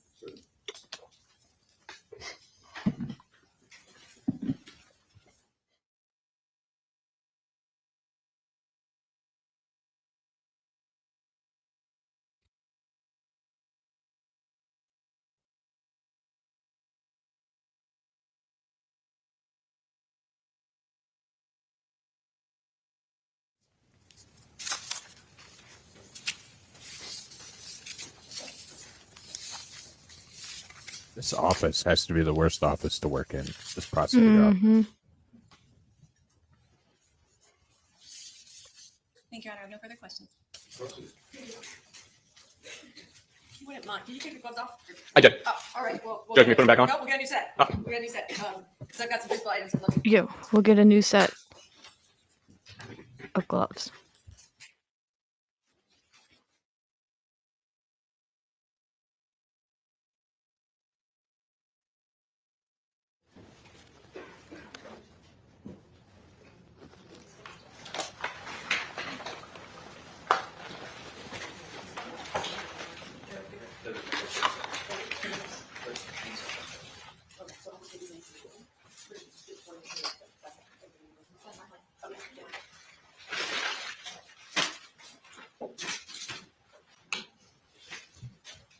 We'll get those in for the next one. So, All right. You know what? It's just a wasted pair of gloves. I get through a lot of gloves. Not environmentally friendly work sometimes. Not at all. I'll just start. Diane Mashi, by the way, Hi. on behalf of my wife. I noticed in the beginning of your examination, you used the phrase crime scene quite a lot. I want to be clear about something, is that you obviously work for the state of Ohio, but you would agree with me that your work is to be objective, right? Absolutely. So crime scene, it's a scene. Right? Yes, ma'am. Okay. It's not a crime scene or a suicide scene until it's determined by someone to be so, right? Correct. So when I'm asking you the questions, I'm going to ask you about the scene, which is the area where the remains of Emily Noble were found. So let's talk about, through the course of your work at BCI, tools that you use. Tools, and you were asked this question about cadaver dogs. Do you remember that question? Yes, ma'am. And you said that the times that you would use them, that they hadn't been successful. You would agree that cadaver dogs are only successful, that is, they only hit or they only alert when they find a cadaver. Correct. And then you're aware of bloodhound dogs as well that track scent. Yes, ma'am. I'm assuming you've used bloodhounds as well. I actually have not. But you're aware that bloodhounds is a tool that law enforcement can and sometimes does use. Absolutely. And the same is true of cadaver dogs, can and sometimes does use. Yes, ma'am. And you're aware through the course of your work at BCI that it's not like I can take a dog from my house and say this is a bloodhound or this is a cadaver dog, right? Correct. These dogs have very specialized training. Absolutely. And they had certificates even of the training that they've done. And like you have to keep up on your CLEs, right? Your continuing education. The same is true actually for cadaver dogs and bloodhounds as well. Is it not? It's all fake news. It's phony stuff. It didn't happen. Why are you gay? Who says I'm gay? Well, we can just go. I'll start here. States You Exhibit are 120. This is obviously just the DNA report that was issued in this case with respect to these items listed right here. Is that right? Yes, ma'am. You were asked about a bag of soil, and I'm sorry that I forget which item number it was, but the bag of soil. Yes, ma'am. You would agree with me that when you testified as to why the soil might be collected. States Exhibit 119. Right, there is no submission sheet on the soil, correct? Correct. Our lab does not do that kind of testing. So that, and if it had gone out somewhere, right, it would be indicated by the labels, because the labels really tell us where that item goes in its lifespan. Yes, ma'am. So if I'm a juror and I want to know when an item is collected and where it goes thereafter, it'll all be right here. At least for BCI, that's how we do it. BCI, that's Yes, exactly. And then I want to talk about showing you, and I'm going to show you a number of photos that you were shown. 108H. I'll just go to the bottom of this photo if I can. This right here is the water bottle that we that you testified to on direct, and you also opened just a few minutes ago. Yes, ma'am. And next to the water bottle is indicated by States Exhibit 118 and 118A was the e-cigarette. Damn. Yes, ma'am. Right? And you indicated That's in crazy. your report as to location is close to left knee. Yes, ma'am. So if I'm left-hand dominant, the water bottle and the e-cigarette would have been in this general area. Yes, ma'am.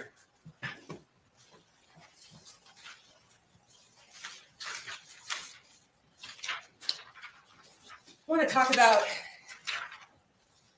108H again. Just, I'll zoom in so that I'm focused on my questioning. As found, you would agree with me that the USB cord is not actually truly I encircling don't know which the one neck. that is, No. and I'm afraid to ask. Because when we say around the neck, I want to, I know you know this and you would agree, words are so important. It's actually at this point in time, it being the USB cord is up like that, is it not? It is. So it's like all the way up here. Yes, ma'am. Right? Yeah. Okay. And I have a USB cord, do you know the length of that cord ultimately that was found? I do not. So I just want Because you to cut it. make sure. Tell me if this looks to you like a 3 USB cord. times. One has USB and another one's like for a printer, but it's the same. Okay. General idea. All right. So this is what we call that USB, right? Yes, ma'am. All right. So around the neck, and then it's up like this, right? Yes, ma'am. Okay. Now, I want to talk about. I love that she brought her own cable. Same exhibit. This is the end right here, which is that USB that you and I just spoke of. It is. Right? And then here, if I can move this up, and tell me if you'd like me to approach, because it might be a little more clear. There's like one of these little clasps on that tank top, isn't it? Like a clasp you can kind of adjust the straps, right? Yes, ma'am. And then this is a continuing piece of that clothing, it appears. It is. And the shoes, as you recall them, were still on the feet of Miss Noble, correct? Yes, ma'am. And they actually went with the remains to the coroner's office. Correct. I want to show you what's been marked as State's Exhibit 108I. And I just want to focus in here, up here. I'll use this as a demonstrative again. You would agree with me, and let me show where I'm focused, because it's hard to tell here. But right here is where the USB goes over the branch, does it not? Correct. Okay. And I just want to be clear about something, is that it's not, Totally bear with me, cut that limb off. it's not where someone actually tied it. Yeah, over it the wasn't branch, very right? thick. It's Like he could have easily gotten it off. more like this. It's over the branch like that. Yes, ma'am. And then, with respect to the measurement, and tell me if I'm wrong, if you need to refresh your report, no objection. I believe the 3 feet 9 inches was from her head to the branch. Because I thought you measured it from the ground, but I just want to be clear. Yes, and then the prosecutor asked me, can I put it on the ground? Yeah, so the 3 feet 9 inches was, I said, the distance from Miss Noble's neck to the tree branch was 3 feet 9 inches. Okay, so 3 feet 9 inches. It's been a while since I used a tape measure. What does that say about me? So you measured this, the 3 feet 9 inches, from the neck to the top of the tree branch, right? Yes, ma'am. And we knew that when you were measuring that, you were measuring with the remains being on the ground. I was measuring the remains as they were sitting there. Right, Yes. right. Okay, so that's 3 feet and 9 inches from neck.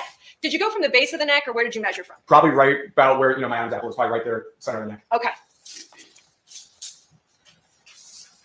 You were obviously she wouldn't have had an first- Adam's one of the apple. first at the scene, so you got a good view of it. You would agree with me that the cord, as it's positioned, was taut, right? There wasn't like slack in the cord like that. So I wouldn't say I was one of the first to the scene. It's When going you- to take me a little bit to get there, Sure. The but scene- it was hot, yes. right. The scene was preserved in advance of you arriving there, right? Yes, ma'am. Because they had called you to come in and assist in your capacity. Yes, ma'am. And so when you arrived on the scene, you would agree with me that as it's over the tree and then encircles Miss Noble's neck, that it's not loose, it's taut, right? Yes, ma'am. Taut. That's a meaning mighty that fine it's- USB charger. it's like tension, it's straight, right? There was no slack. There's no slack. That's better put.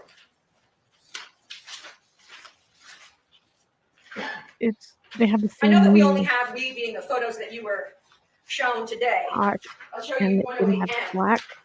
I just want to make sure that you would agree with me that while there are a number of photos, perhaps What'd you just say about from, being hot and the black? back, and this one capturing the top, is that we actually don't have any photos of the USB cord as it was under the neck. Correct. We do not have a photo of that. I did not take any photos of that. Okay, and you would be the one that took the photographs from, as Must you be know, talking your about scene, Brian. right? BCI comes to the scene, and I know you testified to the jurors that you just had a case where you took 2,200 photos, Yes. right? So you're at the scene, you're taking all the photos that you, at the point in time, find to be appropriate. and 2,200 important, photos? Because I remember you telling the jurors that Yeah, that's a you're always lot. thinking about this day right here, right? When you want to give the jurors a visual of that scene, right? Yes, ma'am. Almost as if they were there, right? Yes, ma'am. But we don't have in any of the photos, none of the ones you've been shown today or in the digital group of photos, a photo of the USB and how it was under her chin and neck. Correct.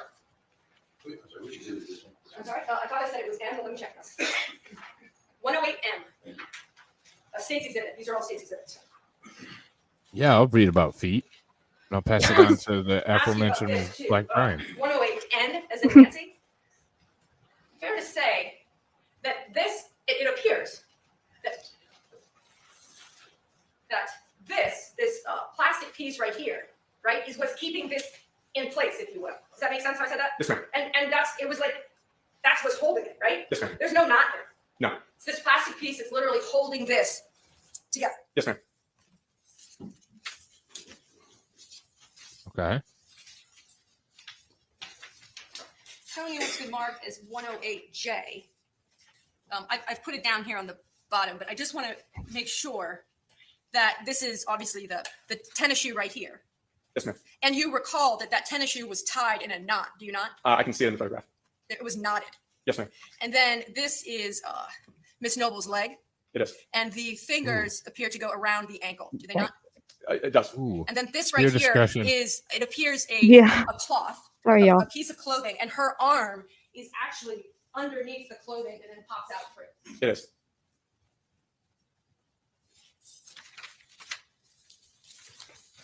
It's the first time they've shown anything graphic. Show you Oh, what's really? marked as 115A. Yeah, Did the you other one happen was to- blurred. Sort of a silly question, but I ask it anyway. Oh. Did you happen to measure just the circumference of that branch? Can you rotate it 180? Absolutely. There we go. There we go. I did not measure the circumference of the branch. Okay.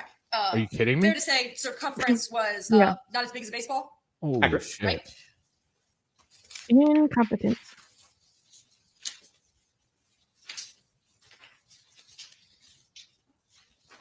Show you what's been marked as 112C. And I know this one's a little harder to see, but I just want to make sure. This picture is the engagement ring and the wedding ring that you spoke of. Yes, ma'am. You would agree that this picture is taken. That's got to be before the tough rings to are sit in a removed. courtroom Correct. accused So of the they're murder fair to say they're, like, and see not something like directly that. stacked on top of one another, but they're certainly touching one another. Yes. And these were found on the the left side? Can I refer to my report real quick? Of course. Location just underneath the body. You don't specify whether it's the right or the left, just underneath the body. Correct. Damn. You were shown a picture. Just one moment. I'll find it.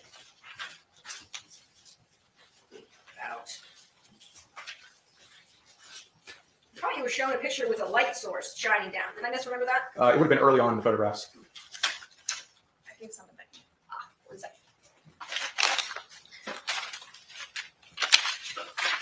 Perfect. Thank you. I'll organize. And as you testified to on your direct, good police protocol or law enforcement protocol, you arrive at a scene, and as you approach, you're taking pictures along the way so that you can document exactly everything that you're seeing. Yes, ma'am. And you arrived at the scene, and it was dark. It was. It was necessary, showing you what's been marked as 108A, just so to refresh. Remember that? It was so dark in there that fair to say that to see the area of where Emily's remains were, there was that large light source. Yes, ma'am. Would you tell the jurors, like, how big is that light source? Or, So this isn't my light, but I have one just like it. It's about that big, that tall, but the light can extend, taller than me if we wanted to. and that's You obviously didn't like bring it good in? voltage light, right? Because the point is it's trying to give you visibility so that you can accurately take the photos and What a capture what you need fucking to. idiot. Yes, ma'am. And the photographs that were taken, and I'll just use 108I as an example, when they appear to be kind of with that light on them, that's because the light source of the flashlight. And I also have a flash mount on top of my camera as well. So it double light as you were under that canopy. Yes, ma'am. You would agree with me that, let's say 9:45 or 10 p.m. or 11 p.m. at night, that if you had neither of the yellow light source or the light on your camera, you would not have been able to see really much of anything. Correct. It was real dark down there, It was. right? Yes. And very dense. Yes, ma'am. And so the light source was necessary, not just so that you could capture the good pictures, but really just so that you knew where you were going. That's how dark it How was. did he get down there? I don't know. But he cut the cord. Did you see the No, you cord? opened, Replace it. Oh yeah. The, Yeah. In the dark bottle. and can't see So, shit. do And you he's remember Yeah. the color of the Hacking away liquid the in the cord? water bottle? I do not. You did not. Would you mind? I promise no more gloves, but there we go. And if I may approach, Your Honor.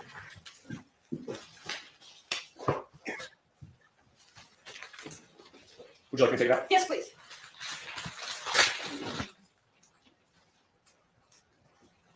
Brownish. It doesn't appear to be clear. Do you agree with me on that? I cannot see through it. All right, let me put my gloves on. Did you open it at any point to smell it or in any way? I did not because I don't want to smell something I don't know what it is. Okay, fair enough. That's good. Would you agree with me as we look at this bottle that the liquid inside, right, brown in color, is a little more than halfway where my finger is? Does that look about right? It does. So if we're the row where the bubbles go all the way to the top, it looks like it's kind of at the bottom of that second bubble. Yes, ma'am. And were you part of law enforcement taking a sample of this and getting it submitted, or BCI was not part of that? I was not. I can't talk about BCI laboratory. Perfect. This bottle certainly, and there was swabs that were submitted by BCI and I for DNA purposes, correct? Yes. Thank you. Yeah, when you kill somebody, you make sure they're hydrated. Jesus Christ.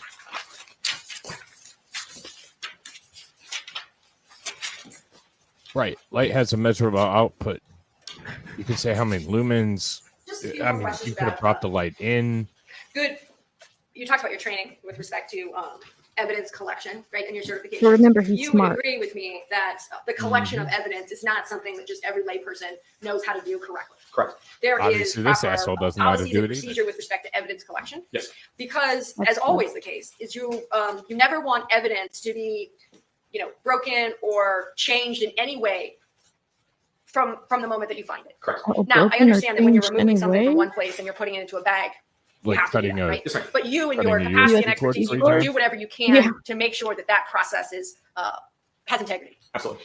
Once you release an item, though, into out of your custody into the custody of other individuals, right? Of course, the continuation of the proper handling of evidence is always very important. Yes. And the storage of evidence, right? Yes, ma'am. And again, we talked about these tags and really being able to track where evidence goes. You would agree in your expertise that that's something that's very important, That's and we not, call that a chain of that's custody. not a normal position. And when we if have a you're- chain of custody and we know who it's did a this and who did homicide. this and who did this, we can always know what And if training they you had, remember the what picture, training maybe they I didn't know have, it's the graphic and we can picture. also figure out how the evidence gets from point hand A to B was- to C to D, right? Yes, ma'am. on her ankles under a piece of clothing. The remains in this case, as they were collected from the scene, were put into what we call a body bag. Yes, ma'am. And I know you were shown two pictures of that, two pictures of the remains.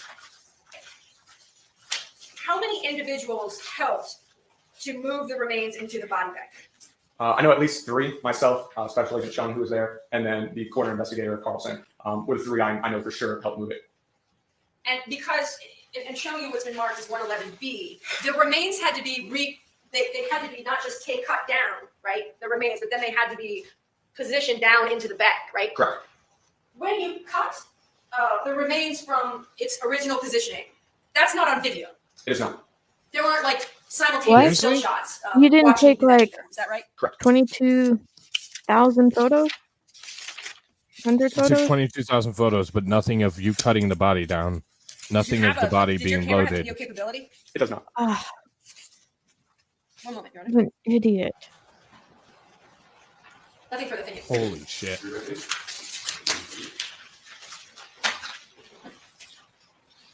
Like, this jackass cuts the fucking cord, and then he's not going to take pictures of taking the body down. Take pictures or video. Like everybody Yeah. has a cell phone. Like, Yeah.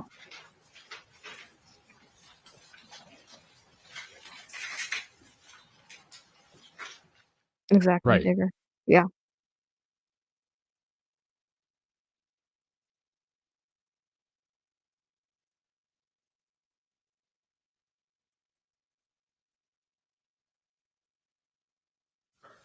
There's missing that one little part.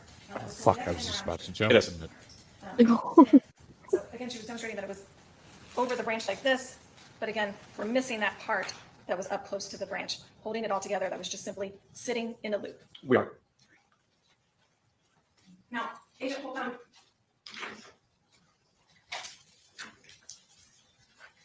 Counsel was asking you about documenting the cord under Emily's neck, under the remains. What would you have had to do in order to document that cord under her neck? We would have had to lift up her head to then photograph, the under part of her neck. And that's because her head was pointed where? It was pointing downwards. And so I think when counsel was holding the cord up like this, do you remember her doing that? Yes, ma'am. She was saying it was up here. Emily's head was down like this. Her head was pointing downward, or facing downward. So her head was not straight up and down. It was down. Her face was pointing downwards, not her head. Okay. Her face was down. So the top of her skull was here. Yes, ma'am. You could have still gotten pictures, though. You said you just Right. took a whole bunch of pictures. I'm going to put State's Exhibit 108. Oh no, on lift the her head. Never. Right. Just cut down the fucking rope 6 times. Does that Like, demonstrate what we were just but we could discussing? never So lift as the you head. see, the back of her No. hair, as I circled right there, is her head. So her face is going to be facing down that way. If they show it, And it's to probably get graphic. a view of the cord from there, you would have had to manipulate the body. Correct. And the body at this crime scene was evidence. It was. Oh no. You manipulated the damn thing, cutting down the fucking USB cord, and then you manipulated it when you put it in a bag, you asshole. That's why you take pictures, so you can manipulate it, so you can find the fucking evidence you need, you idiot. Yes, Your Honor. There's no question. Preserving a scene is so important. I want to ask you though about this next picture. So if I'm the remains, right, and my face is down, facing downward, right, and we know that the cord is coming up here, right? There was nothing to prevent you, right, from coming from this angle and at least putting a camera down here and at least trying to capture a shot in this position without disturbing the remains. No, ma'am. There is nothing to stop you from doing that. No, there was not. And you did not take that photo. I did not. Nothing further. All right, any questions? So you're an incompetent asshole. Too much.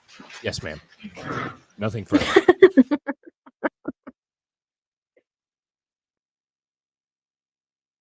Oh, geez. Don't say that name. I have some questions from the jury, and I'll tell you, Agent, that I'm going to bounce around. Look at that. So be prepared. That's perfect. We've had testimony about It was. the water bottle containing contents, and were those contents ever tested? Not to my knowledge. I didn't submit them for testing. I didn't recommend them Exactly. for testing, so I Mhm. Okay, so as a witness, you cannot answer the question one way or the other. Nope. Thank you. Yep. There's a showcase found. Because she's holding her ankles. Was a bullet ever recovered from the scene? There was not. Was any testing, such as DNA testing, made upon the shell casing? So it's a shot shell. So it's a shotgun. It was located approximately, I think, 20 feet away from the remains. And that's one of those, we don't know what's going on with the case. So we're going to collect it in case it turns out to be evidence that we need. Was there any testing done on the shell casing? Not to my knowledge. You collected it, but didn't do any testing Talk about whatsoever the on it. plastic cylinder on the USB cord. Yes. If that cylinder piece were dislodged or moved from how it was held in there by the cord, would the tension in the ligature have loosened or created slack or something else? It could have created some slack. We've had But some we don't know testimony that, because you as didn't, we you saw, cut it. Emily's right hand, there seemed to be Right. a cloth over that. Was her other hand, the left hand, restricted by cloth, similar as we saw for the right hand? I would have to look at one of the photographs to tell you 100%. So do it, dumbass. We've seen a photograph. Well, I of mean, Emily's right hand. And you the nature of can't what it because looked the like when judge you is arrived at the asking scene. these Was her questions. left hand intact or similar in appearance as her right hand? It was in the same general area down by her side. The prosecutor and the defense can still get the picture. Yeah, for sure. That's what And it's I seeming like think you more and more. answered the question. The lab Yeah. or the shell that you obtained has not been tested. Not to my knowledge. We've referred to the cord that you obtained from the scene as a USB cord. Can you tell if that Oh cord, no. for purposes of being connected to a cell phone, a computer, or is it another type of USB cord? Between was my just a search very history long, and all the shit I've USB cord covered, that had a USB connection I'm on both guilty. sides, so it could only be USB to USB.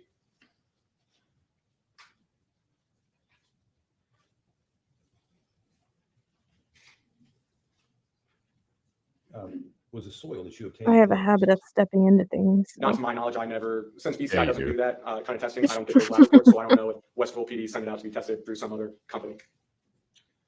As you arrived at the scene and made your observations, were there any evidence of tracks?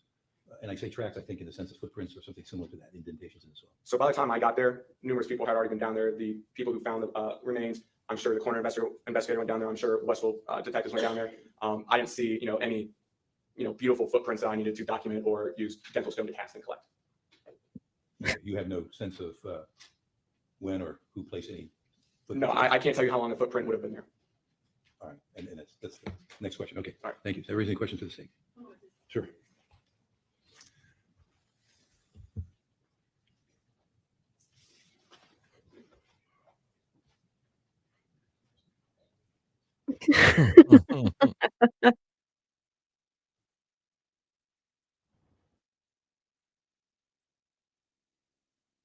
Your Honor?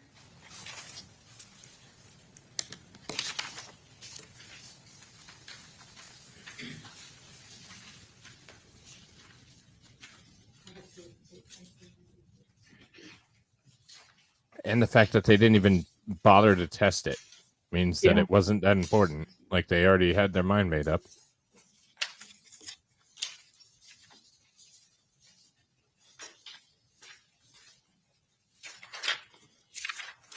All right, the jurors had a question about that piece that was stuck through the cord. Do you remember that? And they asked if slack or something would be created. Yes, ma'am.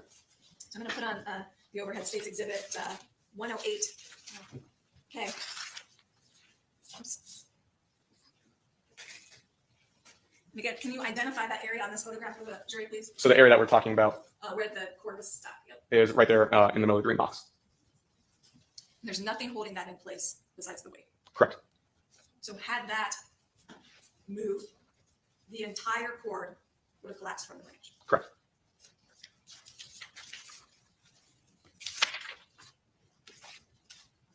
Nothing further. Your Honor. Yes, please. Great rehab. Yeah.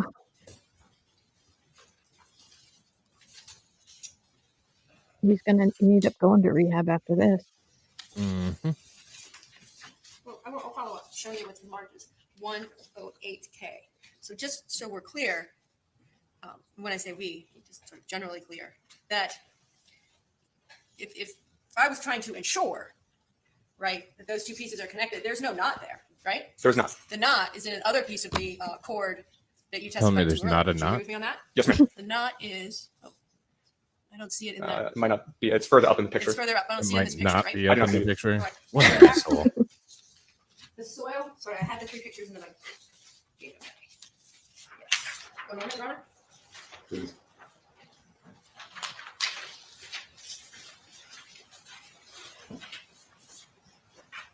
Here it is. That's the knot, right? It is. State's Exhibit 108C. It's no nut November, D's. I want to just show you on Keep the it in your heels of pants. one of the jurors' questions, 108J and 108V, with respect to whether it appears her hands are underneath the clothing on both hands. And if you could look at those and let me know if you need another photo, because I do have another one. Yeah, if you have a closer up photograph of the left side, Blame the guy that took the photo. it's there somewhere.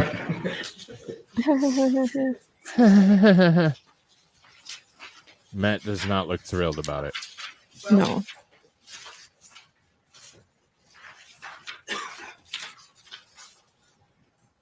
Let me approach with, it's actually the ones we have. This is 111A. Can't do it, And Dazzer. maybe that is helpful to you in answering the question as to whether it appears if her left hand is also under the clothing and then comes out. So I can, and this photo, the one that's a little bit more zoomed out, I can definitely see her black tank top that we talked about that class earlier. The left strap is down around her wrist area. And if you can, sorry to crowd the witness box, do you see where that white material is that I'm pointing to there? I do. And if we can correspond that material whitish on the right-hand side, do you see that? I do. Let me show the jurors so that what we just talked about. This is 108J, and we just spoke about this material seemingly right of that is around her wrist, and then as her wrist is on her right ankle there. Do you see that? I do.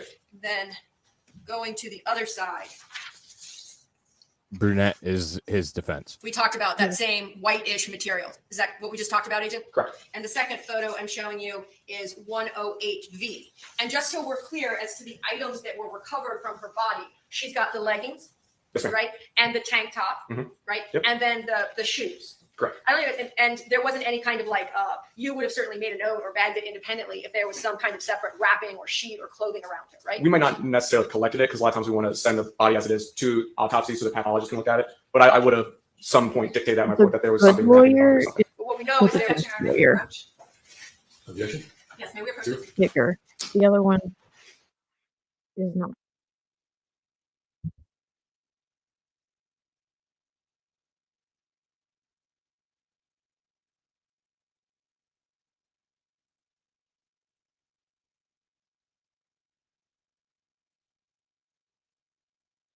Sunday drive is definitely not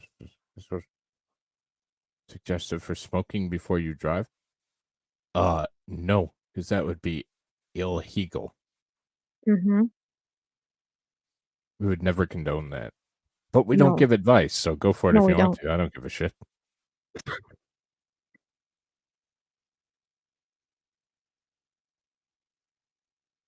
This channel does not give any advice. Oh, and a court reporter. Double back. The clothing. The remains were kept intact with the clothing, and that as a whole was sent to the coroner's office. So they would have collected the tank and the leggings and anything else. Yes, ma'am. Didn't mean to say any differently. Thank you so much. Thank you. Thank you. Thank you. 5:30, we go to 62 issues. I'd like to have a witness for half an hour. Your Honor, I think it's a good time to break for the evening. Thank you. All right, so we'll continue into day 5 since that was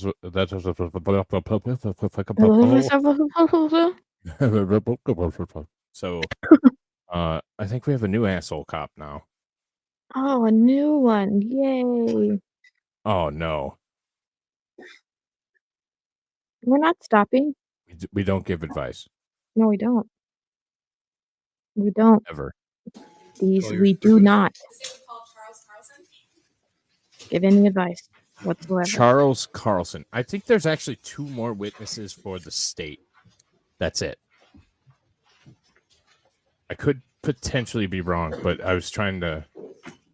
I'll look ahead a little bit while we're.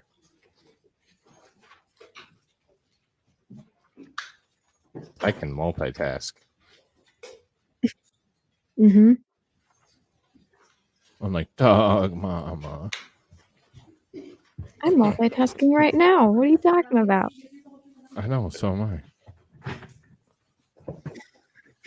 Good morning. Good morning. Can you please state your name and spell your last name for the record? My name is Charles Carlson, Carlson. And how are you employed? Already I'm hate a medical legal death I do investigator too. for the Delaware County Coroner's Office. And prior to becoming I'm going to say investigator for the Delaware County Coroner's Office, what was your occupation? Okay. I was certified as a peace officer for the state of Ohio. I was a cop for 27 years, And when did you join the Delaware County Coroner's Hey, Office? that's me. 2019. And in your training as a law enforcement officer, did you receive training relative to the investigation of homicides? Yes, What's up, Husky? And can you review your training as an investigator for the Delaware County Coroner's Office? yes. Can you review it for the jury, please? Tell them what your training has Okay, so I'm certified as a medical legal death investigator through the St. Louis University. I also have gone through the investigator series at APATA, which the Master Criminal Investigator series at APATA, and the Master Evidence Tech certification at APATA. And what is OPATA? APATA is the Ohio Peace Officers Training Council. So they basically train a lot of the officers for the state of Ohio. And generally, what are your job duties as an investigator for the Coroner's Office? So my job as the coroner investigator here in Delaware County typically consists of gathering information for each of the deaths that are reported to our office.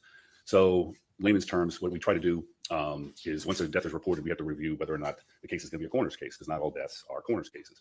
Once it's determined that it is a coroner's case, we usually go out to the scene. We do a scene assessment, investigation, and then after the scene investigation, we usually collect medical information about the individual, the deceased. We try to find out facts of the case. We work with law enforcement primarily on the majority of the cases. Oh And, my Try God. to gather as much information as I can, so that way Dr. Hickman, our coroner, can determine the Right. cause of death. for that Speaking of individual. Dr. Hickman. Preempted my next question, but who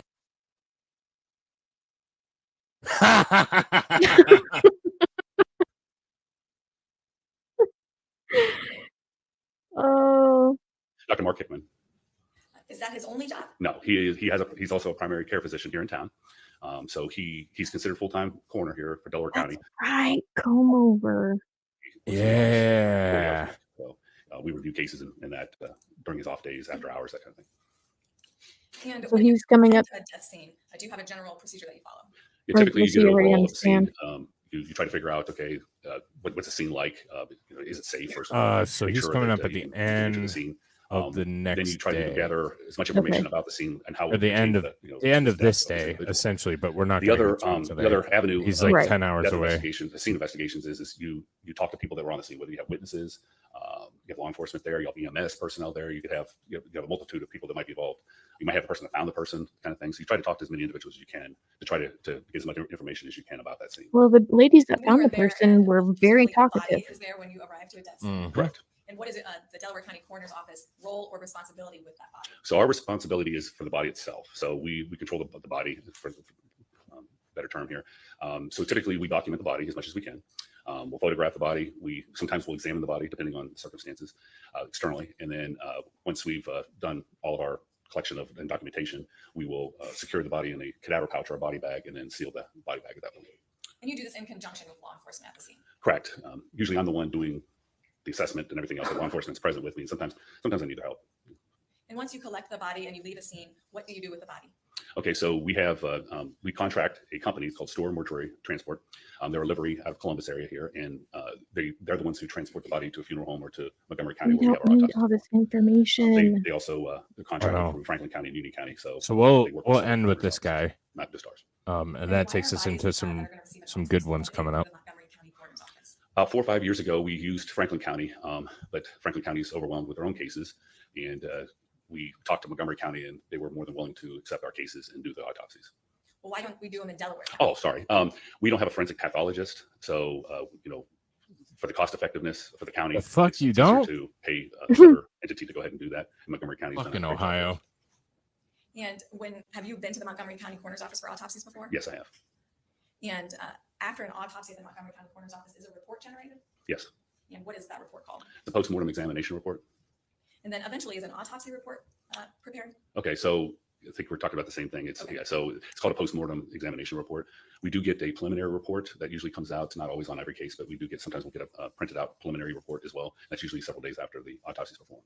And who authors you called it a post-mortem examination report? Who authors that? The forensic pathologist that performed the autopsy. At the Montgomery County Coroner's Office. Jeez. Are you trying to say that they look like... I did. It was on... Because it's Ohio, Line baby. Road. I can't remember the intersection there. Cobblestone or something. I don't remember the actual intersection there, but it was County Line Road there in Delaware County, Westerville. And when you arrived, were there other personnel on the scene? Yes. And do you recall who? Just Generally, there was several Westerville patrol officers. There was caution tape. I believe there was some Westerville fire trucks in the area. There was, remember, there's media there. I think there were some media trucks there, but they were kind of outside the area there. And then detectives for the Westerville Police Department.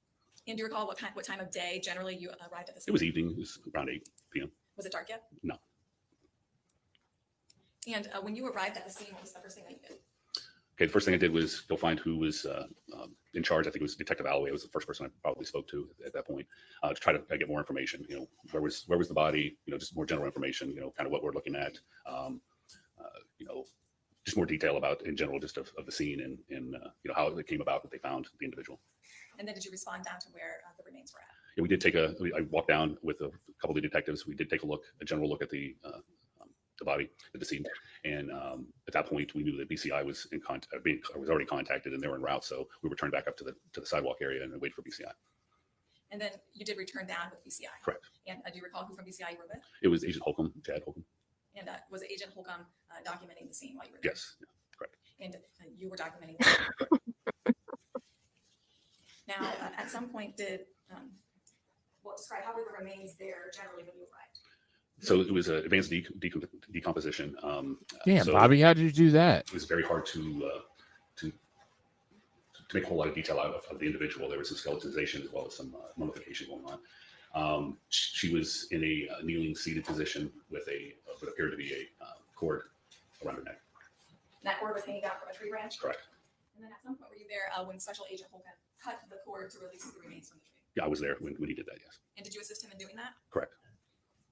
And then after the cord was cut, did you assist in putting the remains into a body bag? Yes. And who assisted you in doing that? I think it was Chad, and there might have been one of the detectives. I'm not sure exactly. There might have been another detective there as well. So. And once the remains were placed into the body bag, what did you do next?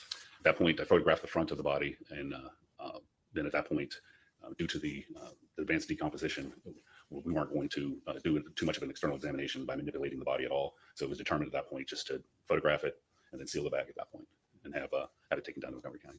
And when you say seal the bag, what do you mean? So body bags have 2 zippers, and then we have a lock for them.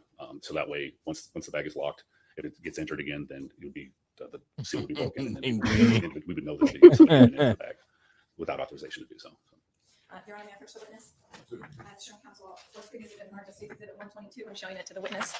Take a moment to look at that. Yeah. Are you familiar with that? Yes. And what does it appear to be? It's an evidence lock. And from Evidence what? bag from the scene.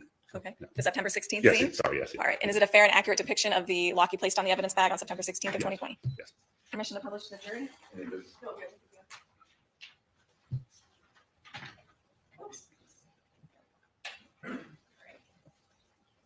Mr. Carlson, can you just again explain to the jury what they're looking at here? So The tag identifies the DCCO's, of course, Delaware County Coroner's Office. The seal number, none of the seals have the same exact number. They go in sequential order. There's 2 zippers at the end of the top part of the loop, and it goes through both of those loops and then through the hole here at the top of the evidence, the cadaver tag. So she is. You can pull on it and make it tighter, but you cannot loosen it without breaking Absolutely is. No question on that one. Now, once you put the remains into the body bag and you lock it, what happens to them? So we typically call transport at some point, our mortuary transport service.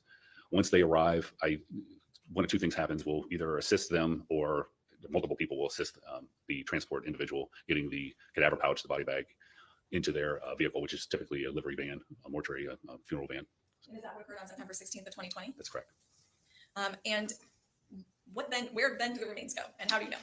So they go to Montgomery County Coroner's Office, which is in Dayton, Ohio. How do I know? What was the question? Sorry. Yes. How do I know they get there? Yes. So they document. Montgomery County documents the time and date and time of when the body arrives. And does the store transport go straight to the Montgomery County Coroner's Office? Yes. Do you know? Yes. So they don't take the remains home and sleep at night and then take it. No, they go directly there. That's in their contract to go directly to the Montgomery County Coroner's Office. And you do not personally transport the remains. Yeah, our office does not transport. Correct. Now, were the remains in this case transferred to the Montgomery County Coroner's Office? Yes. For what purpose? For an autopsy? And did you subsequently attend an autopsy then down there? No, I did not. Now, after the autopsy was performed, though, did you collect any items that were obtained during the autopsy to aid in the identification of the remains? I did. And what were some of those items? So I believe that day I collected X-rays and X-rays that were conducted there. Also down the line, days later, I collected for the identification of Emily. I had to collect. They typically want the large toe bone and the root of a tooth in order to compare DNA. So. And you provided those items to the Bureau of Criminal Identification and Investigation. And subsequently, you learned that the remains were identified as. If you know, were the remains identified? Yes. Her clothes are ill-fitting. Emily Knoll. Now, if you know, was the Montgomery County Coroner's Office able to complete They bother me now. on September 17th of 2020? Yeah. They were able to do an autopsy, but a complete autopsy, I don't believe so. I'm not sure I can answer that question. Fair enough. Did it come to your attention as the investigator for the Delaware County Coroner's Office that the remains were going to be transferred to the Ohio State University? Correct. And if you You can't be the whose only request one was that sees it, right? The request No, they're was, very we had a loose-fitting. discussion between Montgomery County. Well, Dr. there's a Hickman, specific and area where it I looks. believe that's how we determined that Weird. OSU was going to do a further autopsy or of Emily. Sorry. So the remains were then transferred to OSU. Correct. All right. At some point, though, did you receive a report from OSU regarding their findings? I did. Do you recall what date that was? I believe it was the 11th of January, Of what year? 2021. Now, up until this point, had you received a post-mortem examination or autopsy report from the Montgomery County Coroner's Office before you got the no. OSU report? No. So after the OSU report, then you received a post-mortem examination or autopsy report from the Montgomery County Coroner's Office? Correct. And what else did you do in this matter to assist the Delaware County Coroner? So Did you obtain records? yes, medical records. We obtained medical records for Emily. Well, once in order to secure medical records for an individual, you have to know who the individual is. So I think we had to wait until she was identified, and then I was able to start getting those medical records for Emily. Oh shit. And Huh. that's standard procedure in an Yes. vaccine. All right. Hey, send that to me, Thanks, Digger. Digger. Did you return to the scene with the OSU anthropologist? I did. And do you recall that date? The 25th of March, And what was the purpose in returning to the scene on that date? Please. to see if we can recover any other remains from Emily from that scene. And you said March 25th, but what was the year? Oh, 2021. Sorry. And did you recover additional bones from the Yes. scene? We did. Yes. All right. And did you document Yeah. the scene and the items that you found? Yes. Dr. Agnew identified the items. I photographed the items, and they were collected. Yes. Your Honor, I've previously shown counsel within marked as State's Exhibit 123A through R. Thanks. I got it. Well, hold on a second. I think Huh. I started to use 124 at some point. Interesting. 123A and 124B through R. May I approach? Yes. All right, take a minute to look through those, flip through them, and when you're finished, look up at me.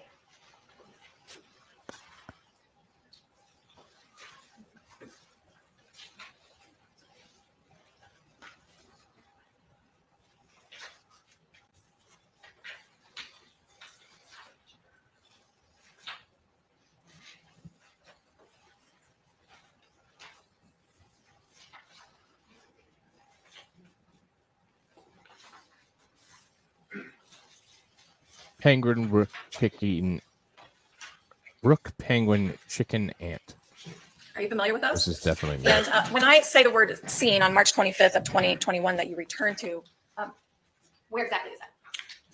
The same scene that we were at on the 16th of September 2020. All right, and so the State's Exhibit 123A and 124B through R. Do those fairly and accurately depict the scene that you returned to on March 25th of 2021? Correct. All right. Your Honor, I'm going to show a few of these, but permission to publish to the jury? Placing State's Exhibit 123A on the overhead. And can you tell the jury what they're viewing there? So this is the So area boring. that Emily would have been seated at, approximately seated. But at least we're getting on to him around the tonight. 16th of September 2020. Yeah. What's the purpose of the flags? The flags are to mark areas that Dr. Agnew identified as possible bones. 124B.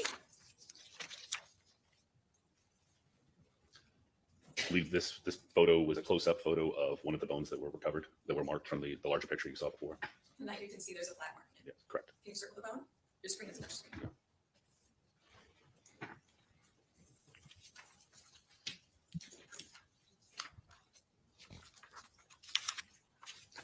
And 124D. This would be a view looking straight to the ground, showing the flags with some scale to kind of give it an overall picture. The flags indicating bones that were recovered. And it might be more helpful if I show you the photograph.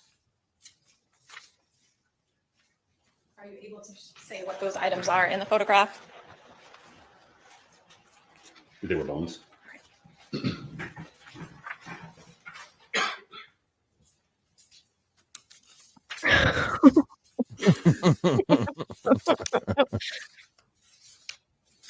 And then 124E, Your Honor. Well, I'm going to change that to 124F, please. And then Mr. Carlson, what is depicted in State's 124F? Two separate bones or bones remains.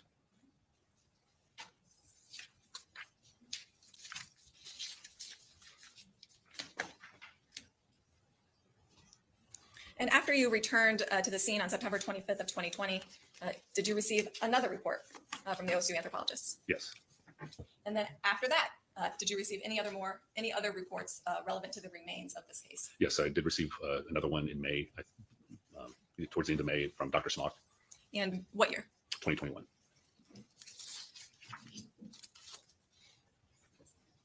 Thank you, Your Honor. I have no further questions.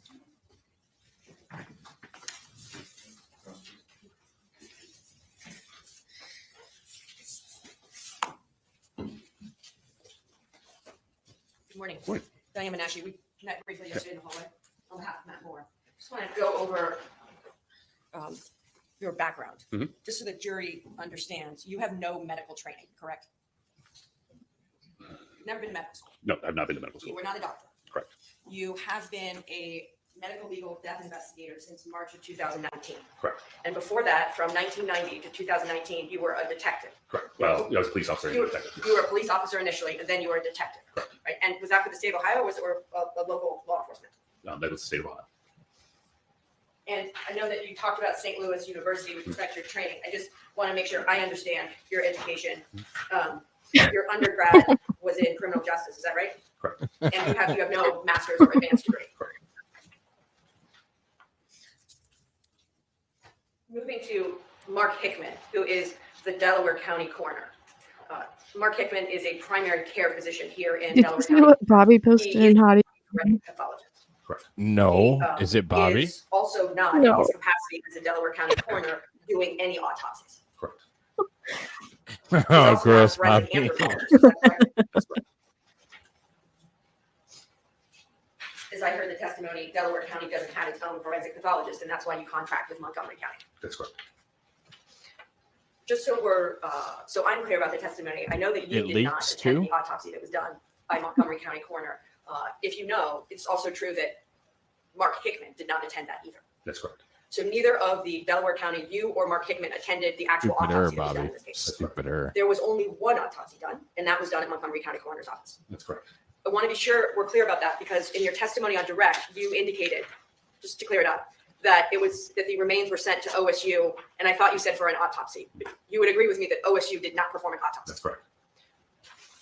The only autopsy was at Montgomery County Coroner's. Correct. I want to go to the scene on September 16th of 2020.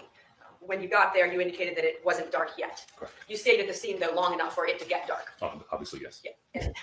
And as it got dark, there was a significant amount of lighting, was there not, that was shine? That was Illuminating, yes. illuminating. Was it shine or shone? Illuminating the area. Correct. You would agree that when it was dark, what time did it get dark? Do you remember? Just approximately. 9:30. So like 9:30, when it's dark, it was necessary to have Nope. bright I don't think lights she's actually illuminating that Ohio. area for you to be able I think to see. Matt what said was she down came there. in. No. Repeat, sorry. Sure. Without No, the lights, I could be wrong the area on where this. the remains were, when it was dark, it was really dark in there, was it not? It was dark, yes. Yeah, and it's a wooded area with lots of Matt, Bud, are you branches still here? and vines, and the trees kind of created a canopy, did they not? Matthew. You indicated that you assisted with cutting the cord that was around the bottom of her chin and then kind of up like this. Do you remember seeing that visual? Yes. How did you assist? Did you hold on to her when you cut the cord? Tell the jurors how you assisted. So I held her by the shoulder blades to make sure that when the cord was cut, His she internet would not was fall shit forward on backwards. Saturday too. I Have think her he's remain in that having position some so kind I of can internet slowly problems. bring her So down into the get out Oh, okay. back. And so by the shoulder blades, her was back, having you serious just shoulder internet blades. I just want to know problems how on you had your Saturday, hands. So too, if I'm so- the remains, Mhm. if I may approach your honor, how did you have your hands? So on the sides of her shoulders. Backside. Okay. And then that was fucking the agent awkward. cut the cord that was around her neck. This Sorry is like, to make you lose your phone. Can you, as a visual, just hold your hands, just in terms of I watch size? hands. Yes. Not as big And as me, then, bitch. as you're holding on to her, the cord is cut. Where is the agent when the cord is cut? He'd be on the front side of her. He's on the front side, and then he cuts it. And then, are you the individual that lays her back into the body bag? That's correct. The body bag then is already placed on the ground. Is that right? That's correct. So that you're lowering her and placing her into the bag. That's correct. Yeah, that was super awkward. You were talked about. Take the tag.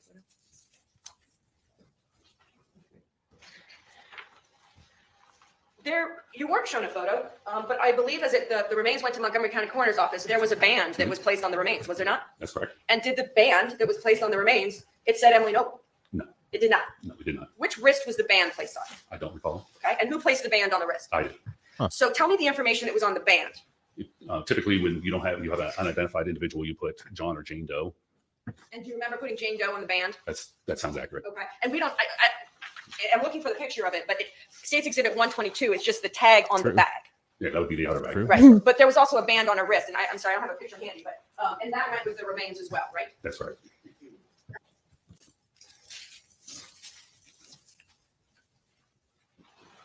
And then the contract, the entity that you talked to the jury about that you pay essentially to transport the remains, took the remains from the scene to Montgomery County Coroner's office? That's right. And that is like a 50, 60-minute drive? More like an hour and a half. Okay, it's an hour and a half drive. And then from the Montgomery County Coroner's office, they were then taken to More like an hour OSU and a half. Eventually, yes. in October. That's correct. And that same or similar type distance of a drive, That's correct. right? I want to talk about moving from 9/16 going all the way to March of 2021 when you go back to that same scene.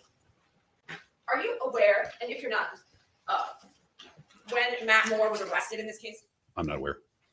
But I want to be clear. I'll talk to you about September 16th when the remains were found. And then on this end, I'll bookend June 17th, just for purposes of my question. Okay. In between there, in March, you go back to the exact location where Emily was found. That's correct. And you're shown a series of photos, 123A, and then 124B, C, etc. I'm going to show you.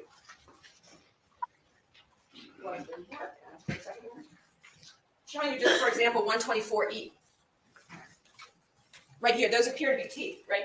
That's correct. So you go back to the scene in the wooded area. October, November, December, January, February, March. 6 months after she's originally found. And there everything is, right? That's correct. It's not like that area was disturbed at all. Well, let me be clear, right? It's the items of evidentiary value that you were specifically looking for were in that area. That's right. Interesting. That's different. When you went back in March, one of your really Like you specific couldn't get who them all was at with you. Could you give me the the time? names of the individuals that were with you? I believe it was Dr. Hardin from OSU, Dr. Agnew from OSU, myself, Detective Grubbs, and I'm not sure who else. There might have been another individual there. I'm not sure.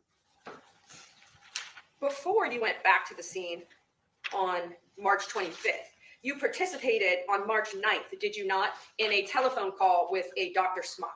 That's correct. And Dr. Smock is an expert that has, assuming that you know, has been retained by the state of Ohio. That's correct. So, and who's all on that call?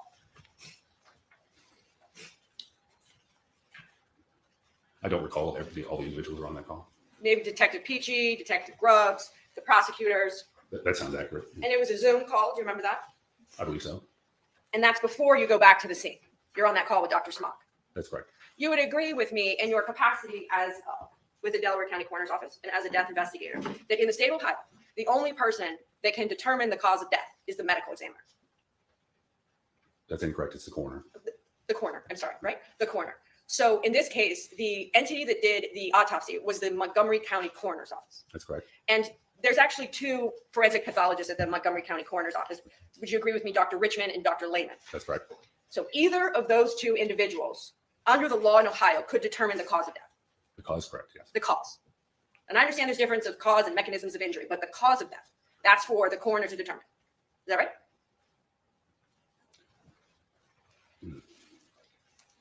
He's about to lie. I think your question's a little, I'm not understanding your question. You're referring to Dr. Lehman and Richmond as pathologists, and then referring to Dr. Hickman as the coroner. So I'm not sure exactly what you're asking. The coroner's office that Delaware County contracts with is Montgomery County. That's correct. Okay. That's the coroner's office. And we already know that Mark Hickman did not do the autopsy. That's correct. He wasn't even there, right? He's just reviewing the work of other people. Fair to say. Reviewing all the documents, yes.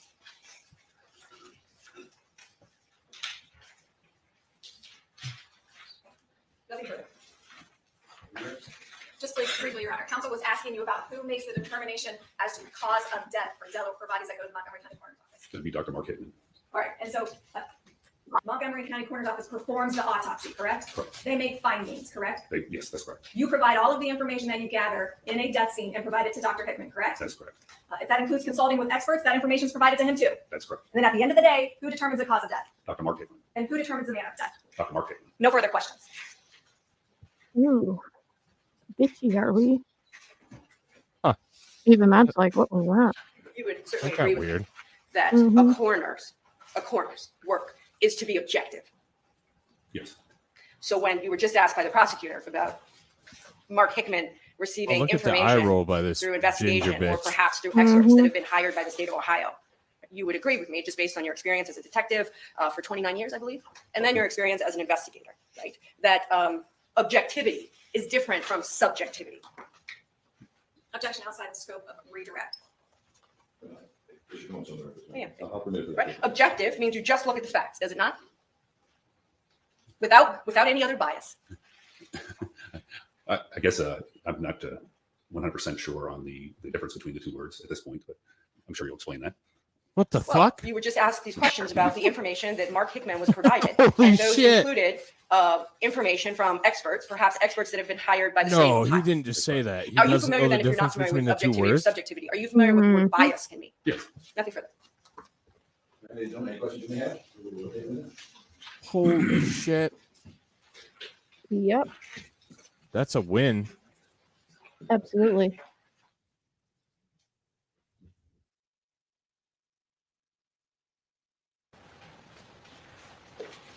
Recall, I actually just want to draw for your information last night. If you're interested, follow the rules. Thank you.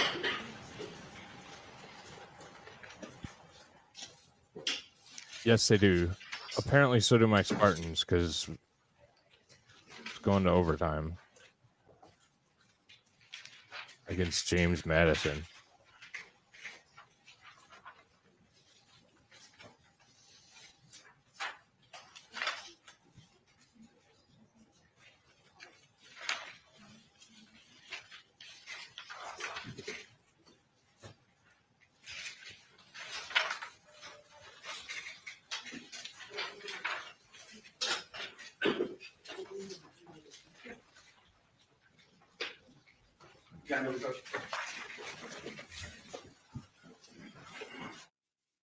Where the hell did this guy come from?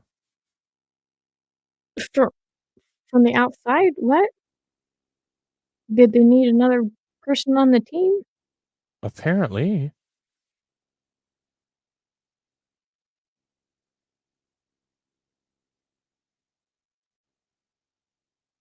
The hell?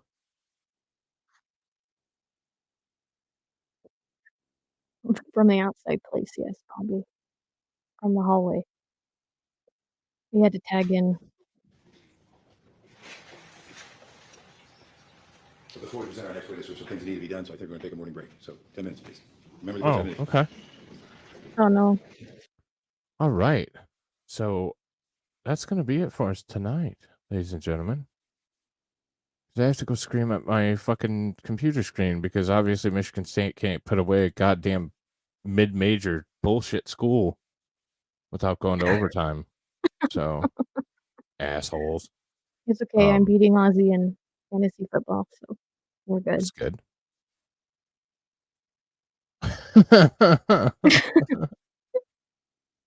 That's awesome.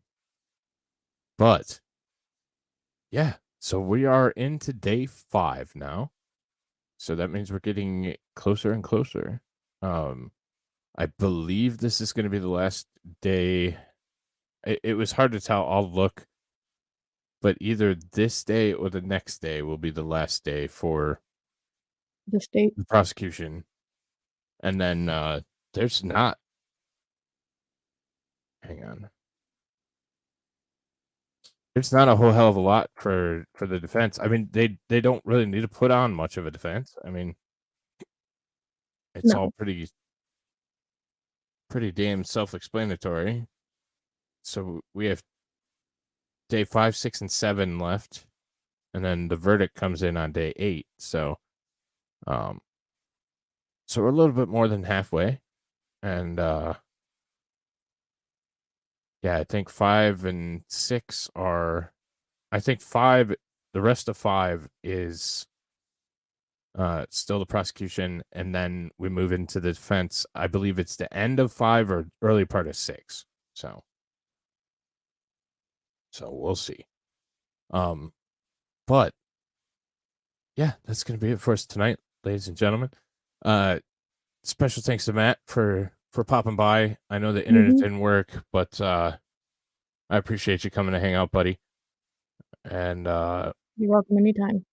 You are welcome literally anytime, and we'll get you squared away. So we're big now. We're big boys. We're big boys. And girl. Pixar didn't happen. Anyways, fuck you. Thank you, ladies and gentlemen, for hanging out with us. And this trial is infuriating. It really is. It is. Because the state fucked up so hard on every single turn. So, I mean, let's cut the cord in 3 different spots. Right. And not take pictures of the most critical part of the crime scene. Yeah. Quote, crime scene. So, I don't know. So, all right.